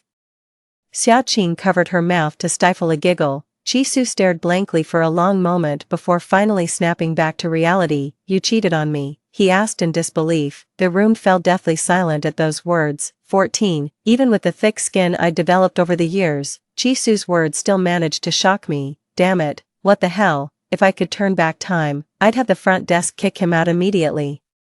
He Yan's sharp eyebrows furrowed slightly as his scrutinizing gaze settled on Chisu with measured assessment. Xiaqing stared blankly for a moment before giving Chisu a look reserved for lunatics. Chisu, you broke up with Xiaoyu over a decade ago. What's this nonsense about cheating? Are you hallucinating? Chisu glared at Xiaqing with venom. We've been married for years. I know every mole on her body. His booming voice carried through the open space. Drawing furtive glances from passing employees outside the glass walls, my expression froze as an inexplicable pang of sorrow welled up in my chest. But what followed was nothing but cold indifference. Chisu, I don't know what's gotten into you, but we broke up long ago. Marriage is out of the question. Check your marital records if you don't believe me. Fine, I will. Chisu pulled out his phone. Time ticked by relentlessly. The man's flushed face gradually paled, in growing desperation. He kept refreshing the page, muttering, this can't be. I distinctly remember we got our marriage license right after graduation. We just never had the ceremony. I had a strong suspicion his business failures had driven him over the edge. Without hesitation, I called security to have him escorted out. It'll take a few minutes for security to arrive. Chisu suddenly turned back, eyes bloodshot. You've really forgotten everything. What have I forgotten? I lost my patience. I haven't forgotten a damn thing. Just as he was about to approach me, a tall figure stepped between us, blocking the man's line of sight. Then came a sudden, powerful punch. Chisu was knocked to the ground with a thud. Without turning around, He Yan shielded me behind him, his voice tense. Be careful, this guy might be mentally unstable. Me, that makes perfect sense. 15. I remember it crystal clear. After high school, I got into my dream out-of-town university to study management. During college, I tutored Xiaqing whenever I didn't have classes. In just 1 year, I helped boost her test scores from the 400s to over 600. She became my junior at school. The year we graduated, I secured startup funding and co-founded a clothing company with Xiaqing. Xiaqing had a real flair for design and handled the clothing lines, while I took charge of marketing. It all started with just a handful of orders, and eventually we built our own brand, growing the business step by step. Looking back occasionally, Xiaqing would sigh, had you not insisted on me going to college, I'd probably be a housewife in our hometown now. I can't recall why I was so adamant about her education back then, but hearing this, I just smiled and said, better days are coming, Xiaqing's eyes curved into crescents, radiating youthful confidence. The memory ends here. I don't think I've forgotten anything. If it were real, then it wouldn't matter anyway. 16. After Chisu was taken away, the office fell silent again. Xiaqing spat out angrily. Exactly, a decent ex should vanish like the dead. I pressed my lips together without speaking. Heian left after delivering the fruit without further questions. Though I no longer cared about Chisu, my good mood was thoroughly ruined. After work, Heian came to pick me up on his own initiative, bringing my favorite wisteria flowers. His ears turned pink as he handed me the flowers. Noticing this, Xiaqing gave a knowing wink and whispered, your neighbor might seem aloof, but he's actually quite thoughtful. I couldn't help but laugh. Alright, I'm heading out then. Bye. Xiaqing waved at me. He-Yan started the car as figures outside the window began receding, through the rearview mirror. I watched Xiaqing turn and enter the office building with a faint sigh. She's completely uninterested in marriage, even more career-driven than I am. But that's actually a good thing. What else would you like for dinner tonight? A voice suddenly sounded in my ear. I turned to see the red light, with He-Yan slightly tilting his head to look at me. I'd expected him to at least mention Chi-Su, but never thought he'd bring this up instead. Whatever. I said casually, alright. How about scrambled eggs with tomatoes, sweet and sour pork ribs, and loofah soup? The light turned green. Heian turned back and focused on driving. I stared at his profile, my lips parting as if to speak, but in the end, I said nothing. 17. Truth be told, I never intended to get too involved with Heian. My parents' failed marriage left me distrustful of the institution altogether. In the end, even the childhood friend I once relied on so much became an ex.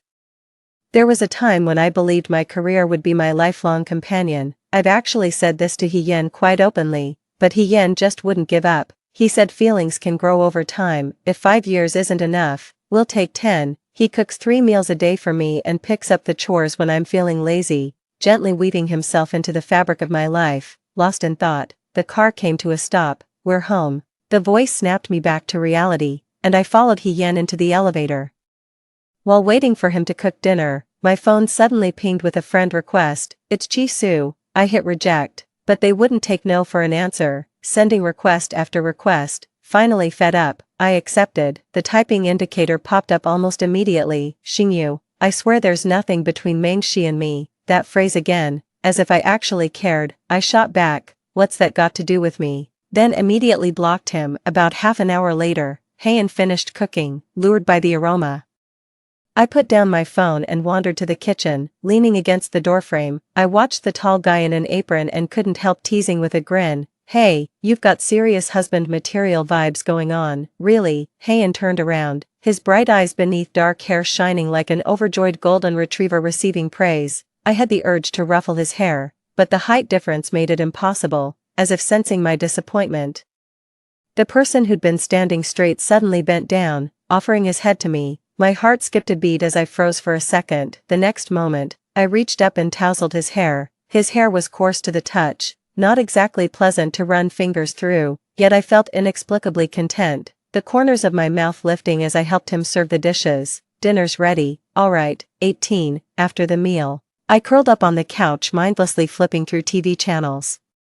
That's my way of unwinding. After finishing the dishes, Heian came out and casually took a seat beside me. When he remained silent after a while, I inexplicably blurted out, aren't you curious about that man from earlier today? Though Chi-Su was talking about something that never happened, he spoke with such conviction, as if we'd truly been married and intimate before. The person beside me paused thoughtfully. I don't know him, but I trust you, of course, if you're willing to share.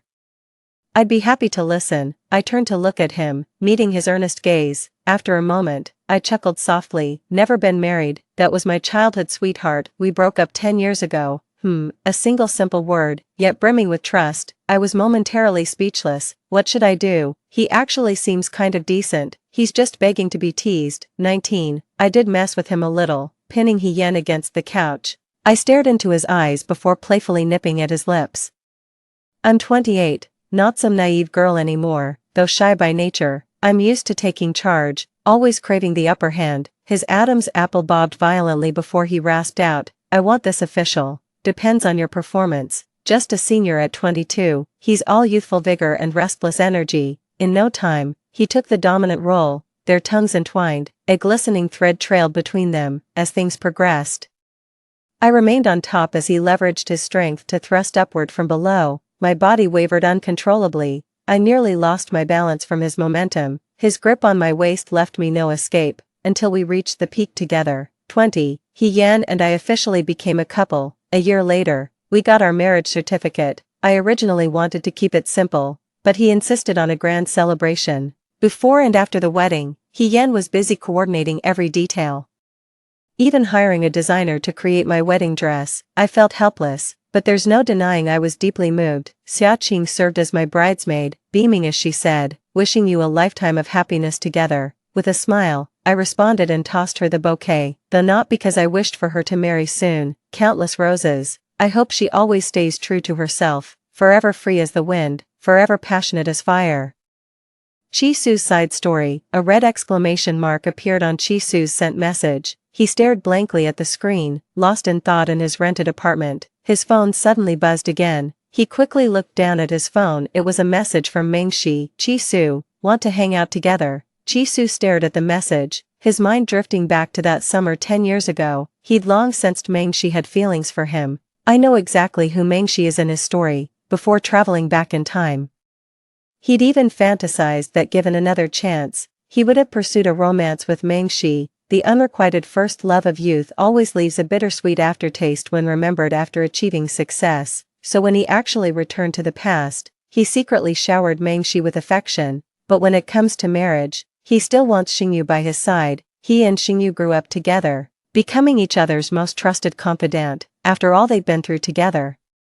He's certain Xingyu would never leave him. Back when they were crammed in that tiny rental, there were no wedding ceremonies or diamond rings, absolutely nothing, just a leaky roof overhead, yet Xingyu would lie in his arms, dreaming of their future together, but he never expected Xingyu's cutting words, "Not your boyfriend now, never will be." The prophecy came true. Turns out time reversal has its limits. They traveled 10 years into the future together, but everything had changed. Chi-Su tried to recall the professional knowledge he'd learned years ago, but his mind went completely blank. His heart suddenly raced with panic as a terrifying thought exploded in his mind, sending chills down his spine. They had indeed returned to that moment, but this wasn't rebirth, rather, they'd traveled back 10 years as their future selves, making different choices for their younger counterparts. A decade ago, I had no so-called success formula. But every decision I made led to different transformations. Even if he started the same company again, success would remain elusive. As for those so-called secrets to success, his ascent to the pinnacle of success wasn't just his own doing, it was Xingyu's unwavering decade-long dedication that kept hope alive whenever he nearly gave up. The realization hit him like a thunderbolt. He clutched his head and let out an anguished roar. If only. He wished he could go back to when Xingyu warned him not to trust the system. He'd never make that choice again. The end. Story 2. I mustered all my courage to hand Zhou Xian a love letter in front of the entire basketball court. He just held the basketball, glanced at me with a smirk. "Little girl, you've got that troublemaker look, not really my type." Then he pointed upward, cast a meaningful glance toward the distant lawn, and left it at that. Zhou Xian always thinks I'd flirt with any guy during a quick water run, which drives him crazy with insecurity. I woke up to find myself 7 years in the past, right at the moment of filling out college applications. Without hesitation, I chose T University where Zhou Xian studied, determined to give him the perfect romance and erase all his doubts. But when the semester began, I was stunned to see Zhou Xian with blue hair, earrings, and tattoos. "This is my innocent boyfriend," skeptical. I gripped the railing and stood on tiptoe to peer inside. Zhou Xian happened to circle back near me, raising an intrigued eyebrow as he asked, "Looking for someone?" Knowing him, that eyebrow raise was his tell for interest. That instant, I knew without doubt, this was Zhou Xian. "Zhou Xian," I said, staring at him with a teasing smile. The whole basketball court had their eyes on us, the atmosphere instantly electric. "Damn, Xian, you're killing it." But somehow, the light in Zhou Xian's eyes dimmed slightly. He glanced at my luggage and said dismissively, "Shouldn't freshmen be at orientation? So, can I get your number?" It was my first time hitting on someone. Even though this guy would eventually become my boyfriend, I still felt awkward. Zhou Xian casually lifted the hem of his jersey to wipe the sweat off his face, left my phone behind. Next time, his tone was almost playful. And it wasn't until I'd walked halfway across campus that I realized I'd just been rejected. 2 hours later, with everything sorted, I stubbornly circled back to the basketball court, determined to ask Zhou Xian for his WeChat again. Who knows, it's probably rush hour between classes right now. A crowd of girls had gathered around the basketball court to watch. Zhou Xian was taking a halftime break, surrounded by a group of girls. He flashed a careless smile, casually accepting the drink a girl handed him and twisting it open to take a sip, not the slightest bit shy, nor aloof in any way, keeping people at arm's length, close enough to tempt, yet forever just out of reach. I gripped the court entrance railing, frozen in place. Zhou Xian's college years weren't meant to include me, so he'd be with others, maybe more than one. I had to watch helplessly as Zhou Xian, who should have been mine, embraced and kissed someone else. maybe even, my vision blurred. Hey Zhou Xian, that cute junior's back again, you've got game. Someone spotted me and shouted across the basketball court to Zhou Xian, who was surrounded by admirers. Zhou Xian set down his water bottle and looked over, arching a sculpted brow with a mix of exasperation and amusement. Can't let him be with someone else. After confirming this thought, I jogged over. Zhou Xian, since you don't have your phone, can I add your friend and have them share your contact? Zhou Xian lowered his eyelids slightly, giving me an unfriendly glance. Wait, with that, he walked toward the pile of backpacks, picked up a black one, pulled out his phone and came back. Scan, so you lied just to reject me. I kept my eyes on my phone as I unlocked it and opened WeChat, not even bothering to look at him. Zhou Xian accepted my friend request with a single word, forgot, the laziest excuse, delivered without a shred of remorse.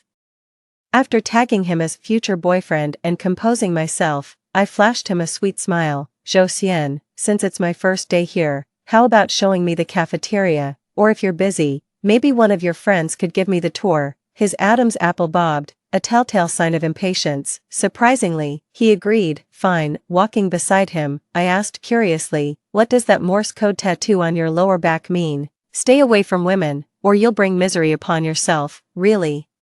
Could have fooled me. You were handling that crowd of women like a natural just now. My voice dripped with undisguised jealousy. Bullshit. Zhou Xian scoffed. You actually bought that. Truth is, I'm quite the player. Still wanna mess with me? My heart gave a painful twinge. I'm done playing with you. He just chuckled nonchalantly at my words and gave my shoulder a light nudge. We're here, go on in. Xian Zhou still ate with the same refined manners he'd have 7 years later. Lost in thought about why he was acting this way now, I didn't even notice someone had joined us. Bro Xian, weren't you just saying you weren't interested in that girl at the basketball court? Now you're having meals together. A fair-skinned guy in black clothes winked suggestively at Zhou Xian. You're so clingy. Zhou Xian shot me a glance, though I knew he was teasing me. His words somehow wrapped around me like an endearment. This is insane. How about joining your Xian Gij for some bar hopping tonight, little sister? I looked up at him and nodded with a smile. Absolutely. Thanks for the invite, senior. No need to call me senior. I'm Chen Fong. He had that playful air about him, locking eyes with a gaze that carried unspoken implications. I nodded without responding, but clearly, Zhou Xian, who always thought I was trouble when we were together, had felt the same way 7 years ago. He smirked mockingly. Little miss.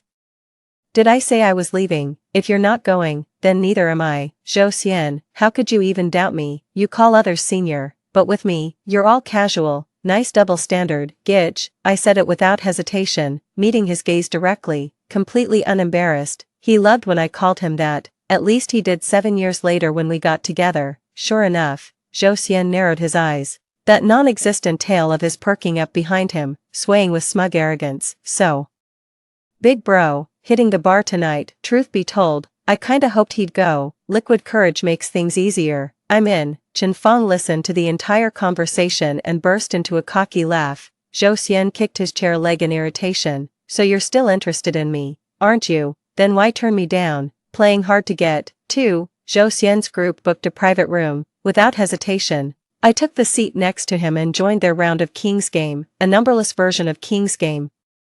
Zhou Xian, I'm the king, I declared, staring straight at him while holding my card. When drawing cards earlier, I kept praying to get the joker. Even God heard my wish. Zhou Xian took a sip of wine and smiled without responding. Well then, I want you to kiss me, I said, pointing to the corner of my mouth. The entire booth erupted in thunderous applause. You're amazing, Junior. Hell yeah, Junior. Sure enough. The smile gradually faded from his face, knowing full well he'd refuse. Yet still making the request, only to end up heartbroken. Oh dear, what should I do? It's been so long since I last saw him. I just really want to get close to him. I made a rather awkward excuse for myself, which was also a gamble. If you really can't do it, maybe your friend could step in for you. Friend. Zhou Xian's smile vanished completely as he raised an eyebrow at me. Chen Fong was the first to react, patting Zhou Xian's shoulder with a grin. Honestly, this junior's got some fire. If you can't handle her, want me to take your place? Zhou Xian set his glass down with deliberate force, curling one corner of his mouth into a wicked smirk. Like hell you will, get lost. The next moment, he yanked me against his chest, my face smashed into his torso as he gripped my chin, eyes burning into mine, calling everyone friend. Are you trying to pick me up or someone else? Huh, you." As the word fell, so did the kiss. The way he moved made me think he'd try to destroy me like in my memories, yet all I got was a feather-light kiss, so faint it made me wonder if his thin lips even touched me at all. The air between us caught fire. The king's turn went to Chen Fong. "Zhou Xian, why not let the little lady sit on your lap for this round?" Chen Fong grinned around his cigarette. Before I could react, Zhou Xian downed his glass in one go, pale liquor tracing a tantalizing yet painful path down his jawline. He wordlessly poured and drained another glass before I finally spoke. "But I'd rather sit on your lap. I'm not drinking." Defying the king's orders means drinking 2 penalty cups. I'll take yours," Zhou Xian murmured without looking at me, lazily pouring more wine. He downed 4 cups in one go. The crowd seemed to have forgotten his rejection of me, clapping and egging him on. I forced a smile and played along. The next person became king and made the same demand as Chen Fong. Watching Zhou Xian pour the wine, I lowered my head in embarrassment, clutching her skirt desperately while searching for an excuse to leave. She was effortlessly comforted by the senior girl beside her. "Don't be upset, Junior. This is Zhou Xian's first time drinking during a game. How flattering that I'd make him so uncomfortable." The senior girl giggled and hugged her boyfriend, who chimed in knowingly. "It just means Zhou Xian chickened out. Get it? He's not unwilling to let you sit there. He just doesn't dare, Junior." "Wow, you actually managed to win over our legendary playboy Xian." I couldn't help but burst out laughing. "Feels like I'm still miles away from actually winning him over." "Exactly, flirting's fine, but if you actually tie him down, he'll get so annoyed. Ha ha ha, we're totally rooting for this show. Junior, go get him." Suddenly Zhou Xian started looking pleasing to the eye again. He'd been forced to drink too much, though his expression remained composed. The corners of his eyes were faintly flushed. This was Zhou Xian's telltale sign of drunkenness. His long eyes with their naturally tapered lids now drooped slightly as he bowed his head, making my heart race uncontrollably. "My boyfriend is so handsome, going to devour me." Zhou Xian's voice, thickened by alcohol, dropped to a husky, sensual register, nothing like his usual crisp tone. I swallowed hard before I could stop myself. "Well, not that I..."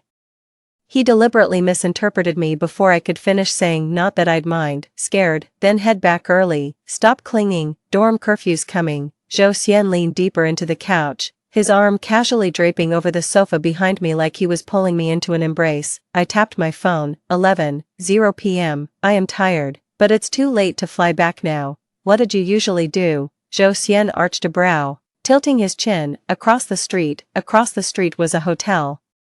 Have you been with someone else?" My heart feels stuck in my throat. Whatever, he didn't even know me before, no use dwelling on it, just focus on the future. "I forgot my ID, I muttered, tugging at my skirt. So what?" Zhou Xian toyed with the cigarette between his slender fingers, but didn't light it. "Can I share a room with you?" Zhou Xian couldn't help but laugh. "Sweetheart, do you think I'm a monk or an idiot? I just want to sleep, but if you really want to, I don't mind. As long as it's you." "Fuck," Zhou Xian cursed under his breath, stubbing out his cigarette before grabbing a black coat to drape over my head and pulling me away with him. My heart was pounding like crazy. No way, I'm not ready for this. We'd done this before, but never with the 20-year-old baby-faced Zhou Xian. Nor the wild blue-haired version. This was the 7 years later Zhou Xian, tailored suit, silver-rimmed glasses, that refined yet utterly dangerous look. He shoved me inside and flicked the light on. I yanked the coat off my head. Zhou Xian leaned against the doorway, eyeing me with hostility. "Don't provoke me again, just sleep." "Where are you going?" "Let's go back and pull an all-nighter." I must be insane, after all this fanfare bringing me here, enduring everyone's teasing, and mentally preparing myself. He just wants to go back for drinks.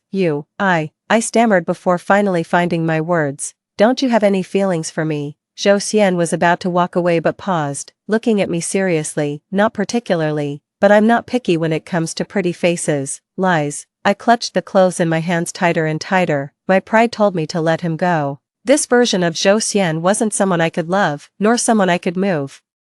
But remembering how tender he'd be with me 7 years later, how achingly insecure, my heart softened. I sulked and complained. "Zhou Xian, if you see me 7 years from now, you'll fall for me at first sight." Zhou Xian let out a mocking laugh. "Delusional much, you already are now. You just won't admit it. Get some sleep if you're not thinking straight, sweetheart." Zhou Xian flashed me a half-hearted smile, closed the door, and left. 3.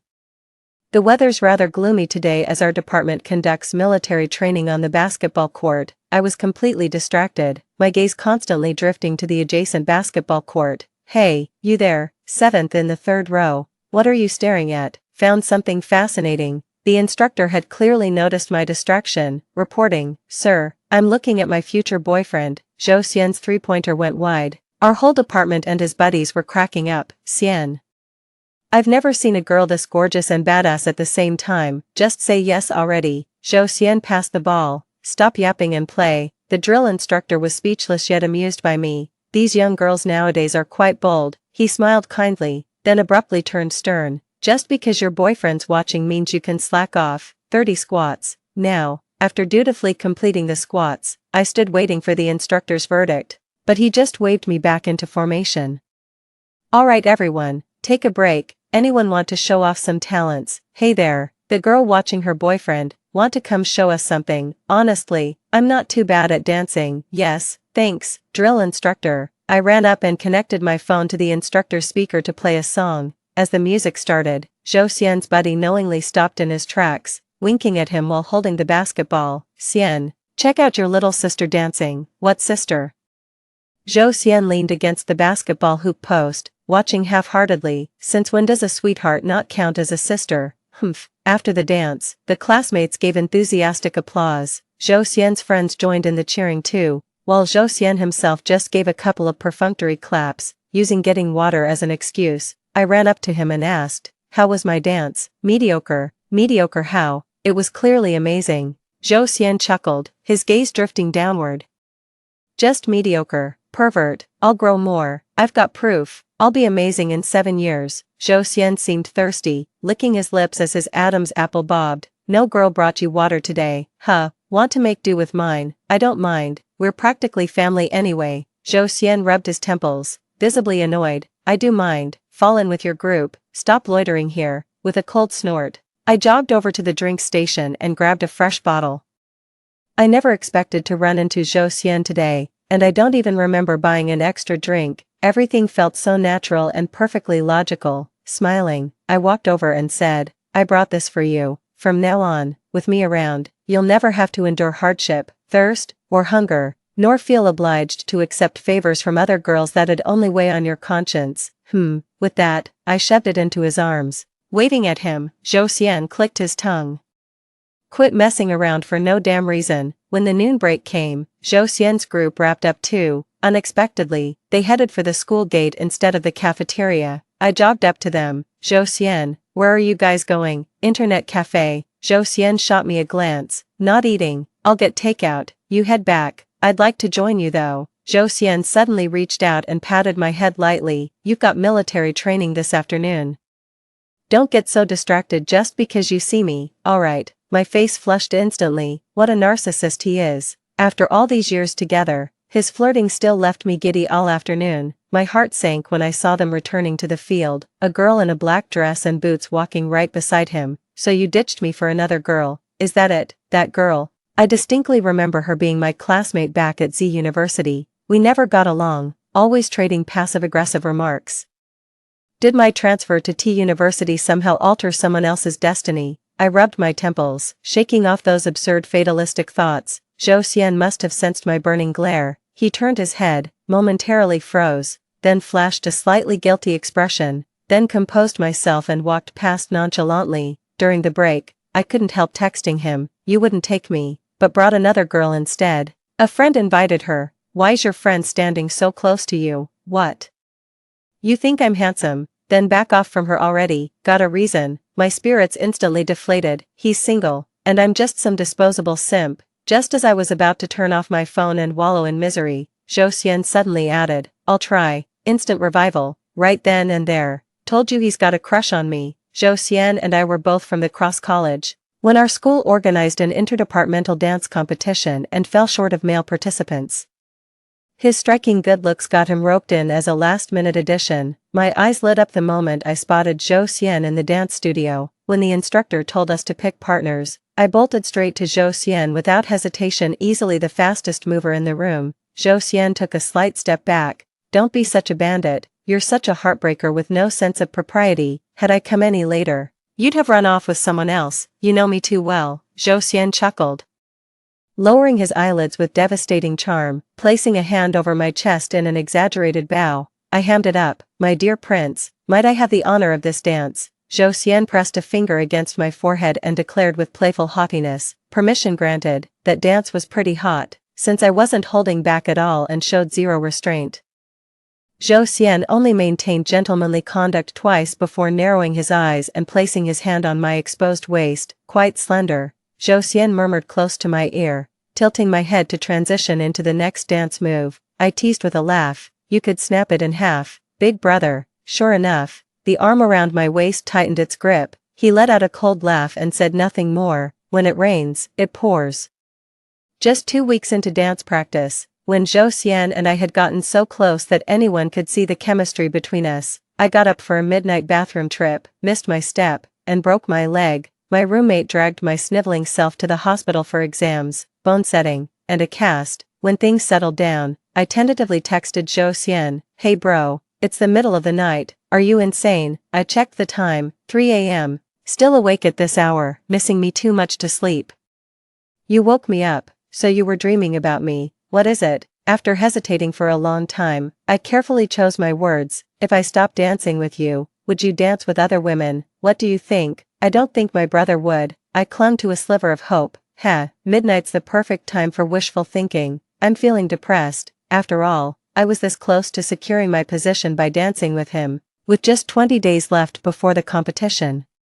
Him dancing with another girl means our engagement is definitely off. I suddenly fell into a melancholic mood and didn't notice the constant typing. Notification from the other side, found someone else, have you? When Zhou Xian sent this message, I was completely stunned. I could practically see his cold smirk through the screen. Not talking, you're something else, you messing with me. He lost his cool. He was so worked up I couldn't explain, just started firing accusations left and right. Brother, my leg's broken and you don't even care. Instead you accuse me of cheating. My heart's shattered. I started laughing like a maniac, terrifying my roommate. Luyu, you okay? Pain making you delirious. My roommate reached to feel my forehead, caught a glimpse of my chat screen, then backed away speechless. At the campus clinic, Zhou Xian sent another message. I kept nodding like crazy until my roommate reminded me to actually reply. They left me behind. A sick patient standing like a loyal stone waiting for her husband's return. Zhou Xian came running, panting, his blue bangs slightly damp and clinging to his pale skin, bending over with hands on his knees. He looked up at me through his lashes. How'd you fall? From the bed, you're hopeless. As dawn broke, Zhou Xian pushed my wheelchair toward the girls' dormitory. I won't be able to practice dancing with you tomorrow. Are you going to find another woman behind my back? My heart ached.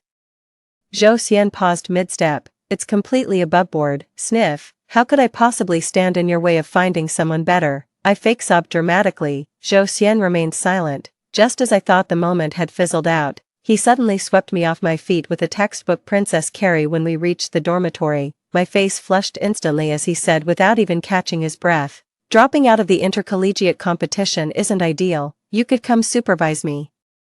My heart skipped a beat in secret. Zhou Xian, if you like me, you should say it out loud. Zhou Xian glanced down the staircase and threatened, want me to toss you down these stairs? I immediately wrapped my arms around his neck, trying to kill me so you can find a replacement. Did I ever agree to be with you? There you go again with your drama. Shut up. The journey was bumpy, but I still scored myself a boyfriend by the time we reached the dorm. Told you he'd had his eye on me all along. Drifted off to sleep blissfully. No military training for me tomorrow. My daily routine, getting fed by roommates, dragging myself to shower, gaming, and flirting with Zhou Xian. My leg healed surprisingly fast, got the cast off in just over a week, somehow still made it to the competition, and ended up being Zhou Xian's partner. Only after the competition did I have my first proper date with Zhou Xian, played werewolf with his crew, and since I was clueless, I took the easiest role as the moderator. Night falls, close your eyes, werewolves, open your eyes and choose your target for tonight. Just as expected, after I said this, Zhou Xian's werewolf teammates wordlessly reached a silent agreement and unanimously decided to eliminate him, which, open your eyes, he was killed tonight. Will you save him or not? Poor Zhou Xian, nobody came to his rescue. Seer, open your eyes. Confirm your target for investigation.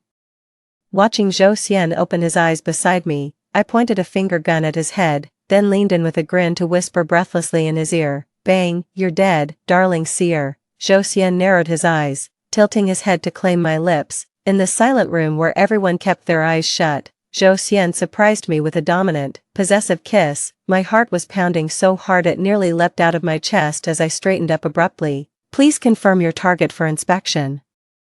After Zhou Xian confirmed the target, I declared his death at daybreak. He looked up at me and couldn't suppress a laugh. His pitch-black eyes sparkled like stars. Who would have thought that the fair and loving God would show favoritism to him alone when night fell? Chen Fang took a drag of his cigarette and sneered, "Dead and still throwing up couple crap. Might as well meet God in heaven sooner rather than later." Zhou Xian chuckled, resting his arm on the back of my chair. "Disgusting." I cleared my throat. Ahem. Player 7, no off-topic discussions please. Fuck. Player 7. Chen Fang cursed with a laugh. Though our first date was a group hangout, I still had a great time. When Zhou Xian walked me back to the dorm, he pulled a small box from his pocket. "What's this, a gift? Oh, I completely forgot to get you something. I knew you'd be heartless." Zhou Xian smirked and ruffled my hair. "Go on up, but this isn't right. I feel terrible for not getting you anything." Zhou Xian leaned in close, his eyes locked on mine, as his thin lips drew nearer. Just when I thought he was about to kiss me, he suddenly murmured, "Already gave you one." When I blinked in confusion, during werewolf, his cheeks flushed, my face burned too. This honeymoon phase lasted about 3 months, and bizarrely, I somehow developed a supernatural ability, dreams come true, like when I dreamed my roommate failed a course. Then tearfully begged the professor for mercy in their office. And it actually worked. For instance, when the faculty organizes team-building events, they're usually separated by grade level. I was just lamenting not being able to go with Zhou Xian when I dreamed the department announced freshmen and sophomores would go together this year, and then it actually happened. Once on the bus, I clung to Zhou Xian. "Gidge, I was just wishing we could go together this year, and now we really are. See, we're meant to be." Zhou Xian lifted his eyelids to glance at me. "This clingy. Oh, so you don't want me clinging to you, planning to sneak around with someone else behind my back?" He ruffled my hair and chuckled. "Quite the imagination you've got there." I leaned against his shoulder and dozed off, ignoring him completely. Maybe because of that conversation, I ended up dreaming of a scenario where I wanted to strangle Zhou Xian. The mountains were shrouded in mist when suddenly a downpour hit. Zhou Xian and I got separated, only for me to find him later embracing a woman whose soaked blouse turned nearly transparent. I was so mad it jolted me awake. Zhou Xian noticed my expression and touched my forehead. "What's wrong? You cheated on me in my dream." "Ha, guilty conscience much?" Zhou Xian withdrew his hand with a cold smirk. "What?"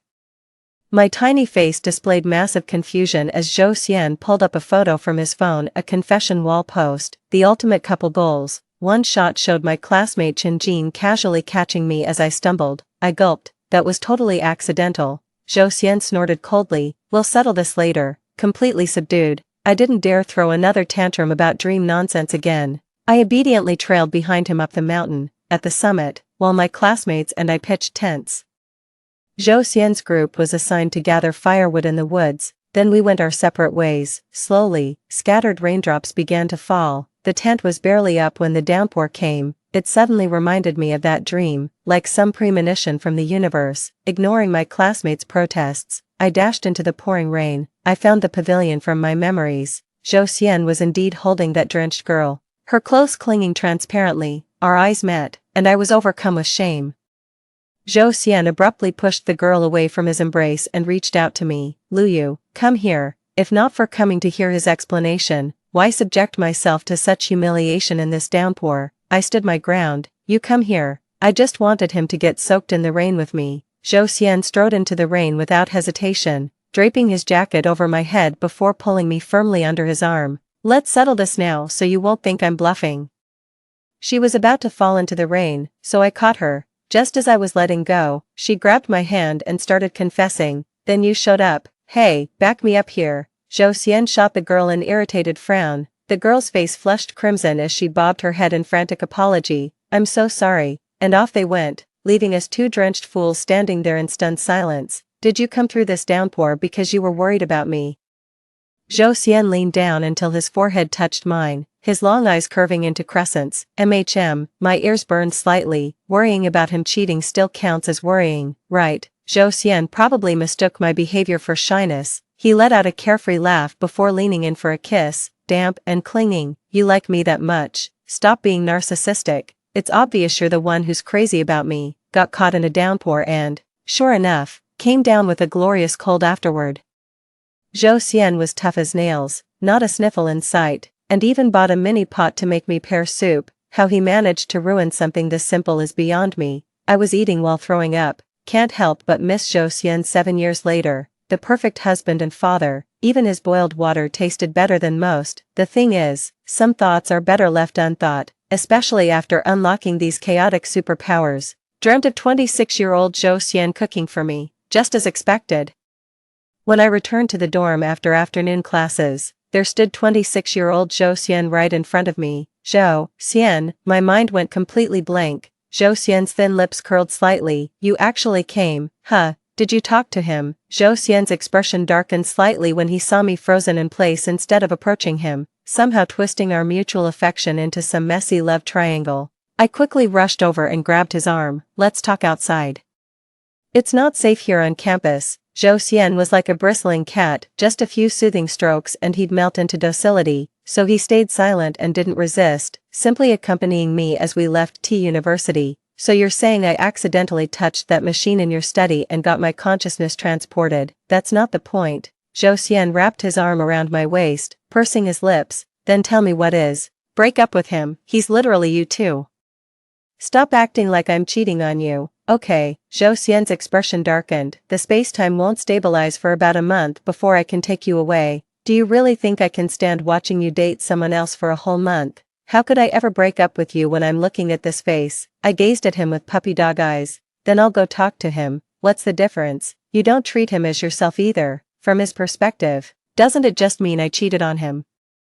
Zhou Xian seemed incredulous, turning to stare at me with his thin lips pressed into a tight line. You feel sorry for him? Well, I'm the one wronged here. My mind was wound tight like a coiled spring. One wrong word and I'd be done for. It's always you I care about. Just give me some time. I'll make things clear with him. I took his hand and gently kissed his slender fingers. Zhou Xian's lashes fluttered slightly, but alas, my charm still failed to move him. 3 days. 3 days. 3 days is too short. How about a week? I was the one who pursued him, and now I'm supposedly dumping him. Ridiculous. As if I'd actually let go. I'm just pretending to comply while secretly keeping him. A month only has 4 weeks. Do you really think that's possible? After we leave in a month, time and space will erase all traces of you. He'll forget you. Everyone here will forget you. Only I won't, understand? Zhou Xian withdrew his hand from mine and tilted my chin up with just the right pressure. I nuzzled obediently against his palm and murmured, okay. He seems satisfied now. Zhou Xian showed up with nothing. No ID, no money. I rented him a studio near campus and transferred him some funds. My little canary. Class is starting. I've got to go. Zhou Xian braced against the doorframe, pulling me into a one-armed embrace before kissing me. Still treating him like your lawful husband? No. I wouldn't dare. Dealing with Zhou Xian is more exhausting than running a marathon. I returned to school looking utterly drained, just in time to see young Zhou Xian playing basketball on the court. That carefree youthful energy becomes more precious with each passing glance, leaning on the railing with a smile. This guy has zero sense of propriety, surrounded by all those girls. He shamelessly lifts his t-shirt to wipe sweat. Saw that Morse code sequence again. So strange. I distinctly remember Zhou Xian's waist being flawless and alluring 7 years later. Even if the tattoo was removed, there should have been some scarring left. An involuntary gasp escaped. The air was thick with hormones. I'm really annoyed. Still staring. Come here. Zhou Xian released his shirt hem and beckoned me with a raised eyebrow. He's really something, acting so provocative knowing I'm watching. I squeezed onto the basketball court as Zhou Xian shot me a glance. Didn't you promise I'd never go thirsty or hungry again? Serves you right for being shameless. I gave his stomach a playful slap. Zhou Xian braced my shoulders and stepped back. Don't touch recklessly unless you're ready to take responsibility. Getting all coy with me now. Are we? Someone's jealous. My face turned pale.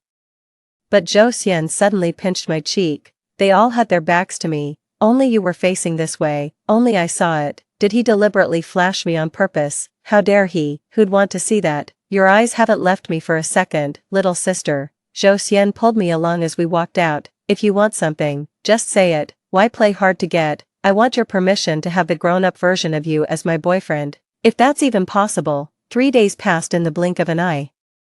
With Zhou Xian staying completely out of sight near campus the entire time, it almost made me wonder if that day had just been my imagination. Zhou Xian had no classes today, so he came to keep me company during mine when suddenly a pop-up appeared on my phone. 3 days already, did you break up? That message made my blood run cold. The timing was robotic, exactly 3 days to the second. I quickly dismissed the notification and glanced at Zhou Xian beside me. His expression remained indifferent, as if he hadn't noticed. He spoke in a slightly hoarse voice, probably lowering it deliberately for class. What is it? Nothing, just admiring how handsome you are, I said with a sweet smile. Zhou Xian's expression still didn't change. Oh, really? His reaction seems off. Did he see something? WeChat just popped up another notification. Lu Yu, you'd better not be lying to me. I'm dead. Zhou Xian leaned in casually and asked, what's this, my brother? Lover boy, Zhou Xian finally smirked, curling just one side of his lips in a wild, mocking grin. Blood brother, you're the only one who gets to be my lover, I said without batting an eye, laying on the sweet talk. Zhou Xian's expression softened slightly as he let out a haughty humph. Bought some time for now. Both Zhou Xians are so sharp. How am I supposed to survive this month? Points, can't bear to let go. What a mess. 5. During the bathroom break between classes, I ducked into the women's restroom to call 26-year-old Zhou Xian. Just finished class, we broke up. After a pause, he replied, you're lying. My heart skipped a beat. You don't believe me? I do. I smiled contentedly. I've got class this afternoon. Freshman year keeps me busy, you know. How about dinner tonight? You could go explore on your own. Treat it like a mini vacation. Without you, everything's so dull. I don't even feel like going anywhere. Zhou Xian mumbled, and just like that, my sweet innocent boyfriend was back. After calming him down, I stepped outside only to find young Zhou Xian leaning against the wall, basking in the sun while scrolling through his phone. Having two lovers really isn't as enjoyable as people think. Little Zhou Xian remained in low spirits throughout lunch. It all came to a head when he showed up at my place that evening. What's up? Zhou Xian towered over me with his long legs and icy demeanor, his sidelong glance sending a slight chill down my spine. Why so grumpy? I'll make it up to you tomorrow. It's just one dinner. I already promised my roommate today. I laced my fingers through his and gave a gentle tug. He tightened his grip and chuckled. Like I care. Go have fun without me. When I rushed to the apartment across from campus, Zhou Xian opened the door before I could knock, like we shared some psychic connection. What an incredible coincidence. Telepathy, yeah. Was waiting for you. Zhou Xian smiled and stepped aside, carrying groceries inside. I said, let me cook for you. We'll eat at home. While part of me wanted to cook for him, I really didn't feel like going out. The difference between Zhou Xian now and 7 years later was striking. You'd never guess they were the same person at a glance. I'd hate to end up on the confession wall accused of two-timing. I'd just tied my apron when the knocking came. My gut screamed danger. I rushed to the door and peeked through the peephole. Sure enough, it was young Zhou Xian. His expression was terrifyingly cold. Seeing my reaction, Zhou Xian behind the door immediately guessed the situation. Open the door, Zhou Xian murmured, sliding an arm around my waist from behind with deliberate slowness, his tone laced with suppressed irritation. No way. What if you two get quantum entangled and experience decoherence? I'd lose my husband, I teased, deliberately calling him hubby to dodge the issue. Zhou Xian narrowed his eyes. You really want to debate physics with me? Then let's not talk physics. How about we discuss human nature, or feelings, or better yet, explain where you found the audacity to two-time us. If you hadn't kept doubting I'd abandon you when we were together, I wouldn't have needed to mess with him in the first place. I finally decided to turn the tables. Zhou Xian's slender brows furrowed slightly with confusion. Did I? Don't scare me like this. The hairs on my neck stood on end. I was genuinely terrified. It never crossed my mind to question why I'd traveled back 7 years, whether this was truly just an accident. Before I could ponder further, the knocking grew louder. Lu Yu, come out. Untying the apron, I calmed the pensive Zhou Xian with a glance before stepping out. Young Zhou Xian shot me a look, his voice dripping with sarcasm.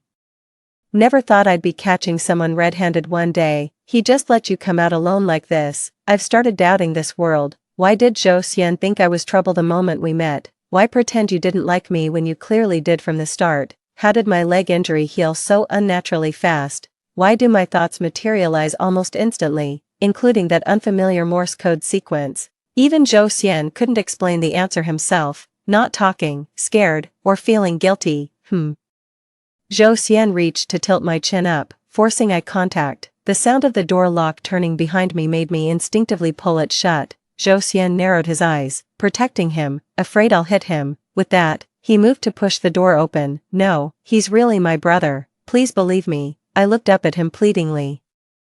Zhou Xian's Adam's apple bobbed as he replied in a hoarse voice, Lu Yu, do I look like an idiot to you? You really don't trust me. I clutched at the hem of his shirt. I can't let them meet now. Even if seduction won't work, I'll have to try it anyway. We've got to eliminate all unpredictable variables. My whole worldview's crumbling. Who knows if meeting in person would trigger quantum decoherence like my bullshit theory suggested, making one of the Zhou Xians just vanish into thin air. His hand dropped limply as he cursed under his breath with palpable irritation. God damn it, I'm such a fucking masochist. With that, he yanked me along rather roughly. I'll trust you this once. Try that again, Zhou Xian warned, his grip tightening around my wrist. A sudden pang of bitterness welled up in my heart. I couldn't help but throw myself into his arms. I knew what he offered wasn't trust, it was dignity. Zhou Xian kissed me with a desperate, possessive yet vulnerable intensity, crushing me against him as if trying to fuse our very bones. Don't leave me, his whisper at my ear scattered with the wind. I managed to stop Zhou Xian, but not the other one behind the door, leaning against the stair rail with hands in pockets. His silver-rimmed glasses softened the razor-sharp intensity of his gaze. Zhou Xian froze completely when he saw him. You're using me as a substitute. His face turned deathly pale, even his thin lips losing all color. Seriously? Masterclass in comprehension. I haven't explained yet. Zhou Xian spoke up coldly, with barely contained hostility. If you know how things stand, why aren't you?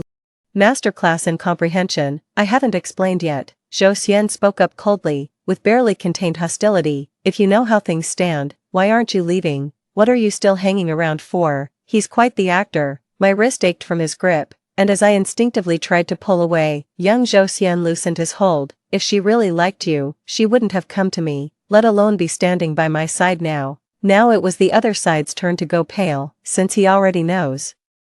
There's no point holding back. Come here. Zhou Xian stopped looking at his younger self, shifting the pressure onto me. With things still unclear, Zhou Xian actually understood the situation best. I should go with him, yet the person standing beside me was so fragile, so heartbreakingly young. It just makes people reluctant to see him bear too much. I'll head back to campus first. We'll talk later. Gritting my teeth, I blurted this out before dragging little Zhou Xian away.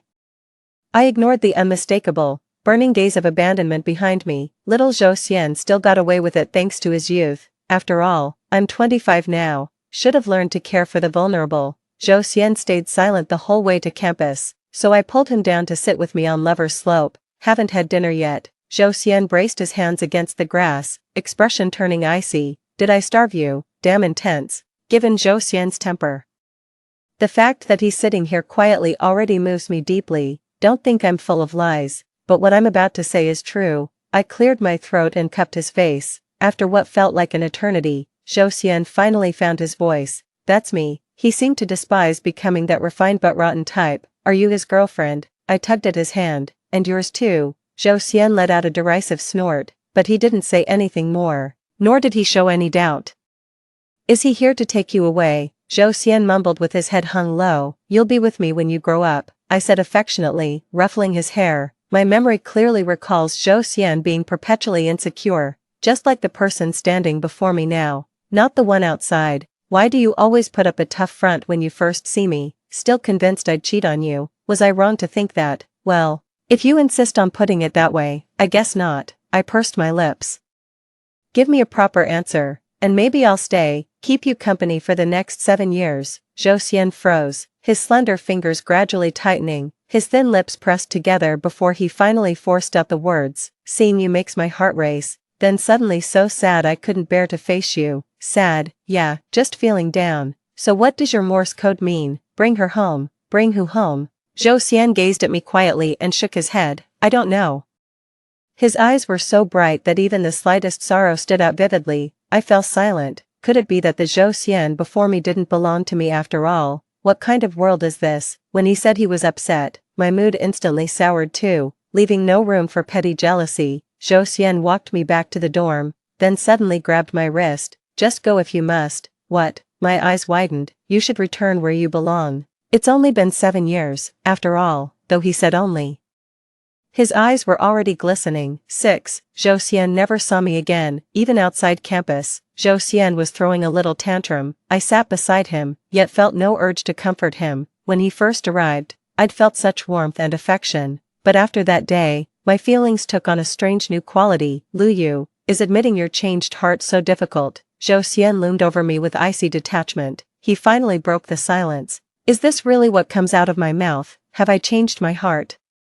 Did I fall for the younger version of him? I wanted to protest. No, I didn't. Zhou Xian suddenly leaned in, pinning me down with a fierce glare. Liar. The corners of his eyes were slightly reddened, his gaze heavy with suppressed anguish. He stood too close, his presence overwhelmingly aggressive, yet it pierced my heart so sharply that I instinctively turned away. But it's still you. His grip slackened as Zhou Xian grew dazed. You've really fallen out of love. A sudden hollowness washed over me. This is someone I'd been with for a long time. 7 years later, we were deeply in love. We what? Why can't I recall even a shred of sweetness? Not a single memory of those 7 years. I only know I love him, but can't find a reason why. I reached out to touch him, but he dodged. Even if he's my past self, I can't go back. I'm 26 now. Besides, he's not me. I was stunned. What? Zhou Xian exuded a heartbreaking air of despondency. His entire being radiating a pitiable, you were in a car accident and lost consciousness. I developed a machine to reactivate awareness. All of this is your imagination, trapping you in this mental world. I came to take you away, yet you fell for a projection of your own mind. So who is this person in reality? Your college sweetheart. His voice was ice cold, and so was my heart. Was any of this real? No wonder I can't remember anything about us 7 years later. And it didn't even feel strange, so none of it was real. My consciousness had been frozen long ago. You said something completely different when you first arrived. To fully synchronize with your consciousness, I'll have to sacrifice some memories, even if I can't remember. I'll stay here with you. I couldn't hold back anymore. I threw my arms around him, tears streaming down his back. I'm sorry. I want to stay with you, but I need you to wake up more. Zhou Xian's voice was hoarse, barely recognizable, yet his hand still moved gently across my back, soothing and tender. I shouldn't be stuck here. Since this is all just a world of consciousness, there are no rules left to follow. I need time to process these truths. Spending my days basking in the apartment sunlight, no longer crossing to the school opposite. The reason I believed Zhou Xian's words so completely was this nagging feeling, like I'd already died once before. The sheer number of paradoxes left me no choice but to believe. The realization that this person meant to trap me made even the sunlight feel cold on my skin, rubbing my arms. Someone draped a coat over me, feeling cold. I shook my head. Zhou Xian reached out to touch my head.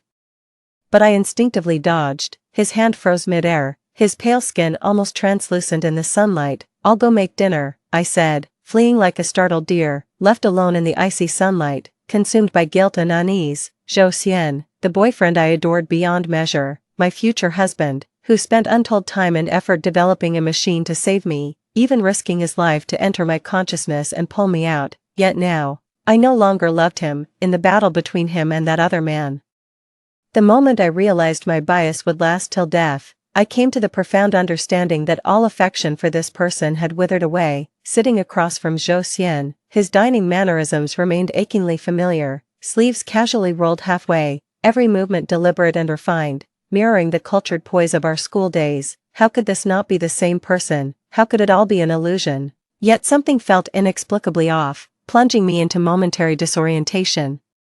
Just 2 more days and we can leave. If you want to break up, we can talk about it later, but nothing matters more than you waking up. Zhou Xian didn't look up, his tone deceptively calm, yet every word made me feel his pain. I couldn't bring myself to say I won't leave you, at least not like this, not to him, making him believe I'd stay out of pity rather than love. That would break him, crush his pride. My mental world remains incomplete where I haven't ventured.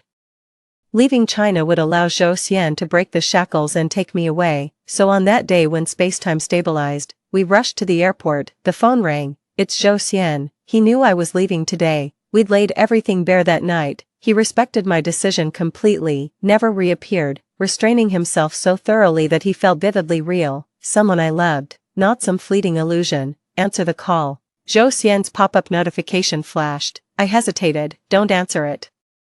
Zhou Xian beside me pressed down on my hand. Don't soften now. Let's go home, Luyu. I turned off the screen and nodded. Zhou Xian was using little Zhou Xian's ID card. As we were about to board, young Zhou Xian, who somehow broke into the airport, was being chased by a group of security guards. Luyu, come back. He's lying to you. Young Zhou Xian rarely lost control like this, his face deathly pale, my heart twisted in pain. Your consciousness will do everything to keep you here. But it's time, let's go. Zhou Xian shot the younger version a grim look, suppressing his emotions as he comforted me. Turn around with the person beside me. No, Luyu, Luyu. Little Zhou Xian's voice sounded so pitiful behind me, each cry echoing like a lifetime. The next moment, I suddenly broke free from Zhou Xian and ran toward it, but he was already swallowed by the crowd, pushed through the boarding gate. Impossible. The one I love has always been him, from beginning to end. My heart won't change. There's no one else. The security guard finally caught up with little Zhou Xian. I ran over to his side too, pinned down by multiple people in complete disarray. He was nonetheless grinning from ear to ear. I leaned over, smiling at him. This man is Zhou Xian, the only one who matters, even if everything here is an illusion. So what? He's real, my beloved. I accompanied Zhou Xian through studies, watched him grow, and fell in love with him until our timelines converged 7 years later. The moment arrived to verify everything he'd claimed. I woke up, medical equipment covered my body, and Zhou Xian with his blue hair was slumped beside me, his silver-rimmed glasses set aside while his fingers held a consciousness stimulator. He slowly roused himself and smiled at me. Sleeping Beauty, you've been out for ages. So long that Zhou Xian had grown up, yet still dyed his hair blue, just so I'd recognize him. We were ready to get married right after graduation, but then I had that car accident. Zhou Xian spent 3 years building this machine, gambling everything against all warnings to brave the unknown dangers and wake me, but the machine developed its own consciousness, determined to keep me trapped inside as its eternal companion. Now fully adapted to this realm of consciousness, Zhou Xian remembered everything, his mission, all the memories, just as the machine's AI predicted. Finally coming to claim the person he'd waited for so long, just like that Morse code tattoo on his waist. If leaving was the right choice, he'd regret letting me go. If staying was better, he'd fight tooth and nail to keep me. Sweet epilogue. I'd been bedridden too long, my legs forgot how to walk, practicing daily by leaning on chairs, tired much. Zhou Xian lounged on the sofa, sucking a lollipop while giving me sympathetic puppy dog eyes, thinking I could slack off. I turned my pitiful gaze toward him, exhausted. Then call me hubby. He probably resented me calling the AI consciousness hubby. He found out while clearing the machine's memory and gave me passive-aggressive attitude for days. Hubby, my saccharine tone made even my own skin crawl. Good girl, not tired anymore. Let's keep going. Zhou Xian's brows relaxed, clearly pleased. What the hell do you mean? 5 more laps. I'd never agree to it, unless he gave me that threatening look. After all, Zhou Xian has 3 more years of life experience than me. I naturally think of him as being older and believe we should respect our elders, so I tend to defer to his opinions more. Exhausted, I collapsed onto the bed. Zhou Xian sat beside me and began massaging my shoulders. That tickles. Stop. I squirmed away from his touch. Don't provoke me. Zhou Xian pinned my shoulders down, preventing me from moving. What did I even do to you? You're the one who. My words were cut off by a sudden kiss. He chuckled by my ear. Just you talking. Even breathing gets to me. Once you learn to walk properly, we're getting married. I nudged him. Stop feeding me empty promises. Just admit you're embarrassed by my walking. Zhou Xian arched an eyebrow. If you're fine with me carrying you down the aisle, we could do it tomorrow. I do. That eager to get married, he looked unbearably smug. When Zhou Xian showed up with a wedding dress the next day, I suspected this had been his plan all along. When he actually carried me away, I suddenly became self-conscious, ashamed of not being able to walk, of appearing imperfect. Maybe. Are you out of your mind? Calling off my wedding? Zhou Xian pinched my cheek hard before sweeping me off my feet. A bride who can't walk at 25, that's badass. Babe, he kissed the tip of my nose, still teasing me. As the door opened, the warm and joyful atmosphere instantly embraced me. Alright, that's pretty cool. Made solemn vows before the priest, Zhou Xian used my health as an excuse to shoo away everyone interrupting our private time. Tired, Zhou Xian bent down to smooth my hair, skipping the usual banter. I grinned. Hubby, Zhou Xian narrowed his eyes. I'm worried about you. Yet you're asking for trouble. I'm exhausted. Too late. The night was pitch black, with complete silence blanketing everything. Zhou Xian held me close, his voice chilling and slightly trembling. Back then, I was truly terrified you'd leave with him. Never been so terrified in my life. Just when I finally get to see you, it feels like everything's about to fall apart. I lifted myself halfway and pressed my lips to his. It won't. You should have known from that first walk together at the apartment entrance, Luyu would never leave Zhou Xian. The entire basketball court had their eyes on us, and the atmosphere instantly ignited. I thought something unmentionable was bound to happen this time, yet once again he held back. Go to sleep. I may not walk, but I'm still full of life. Seriously, are you incapable or what? Don't you dare marry me under false pretenses. Zhou Xian seemed to read my expression, covering my eyes with his hand. Luyu, you'd better not be ungrateful, unless you want your remaining days to be miserable.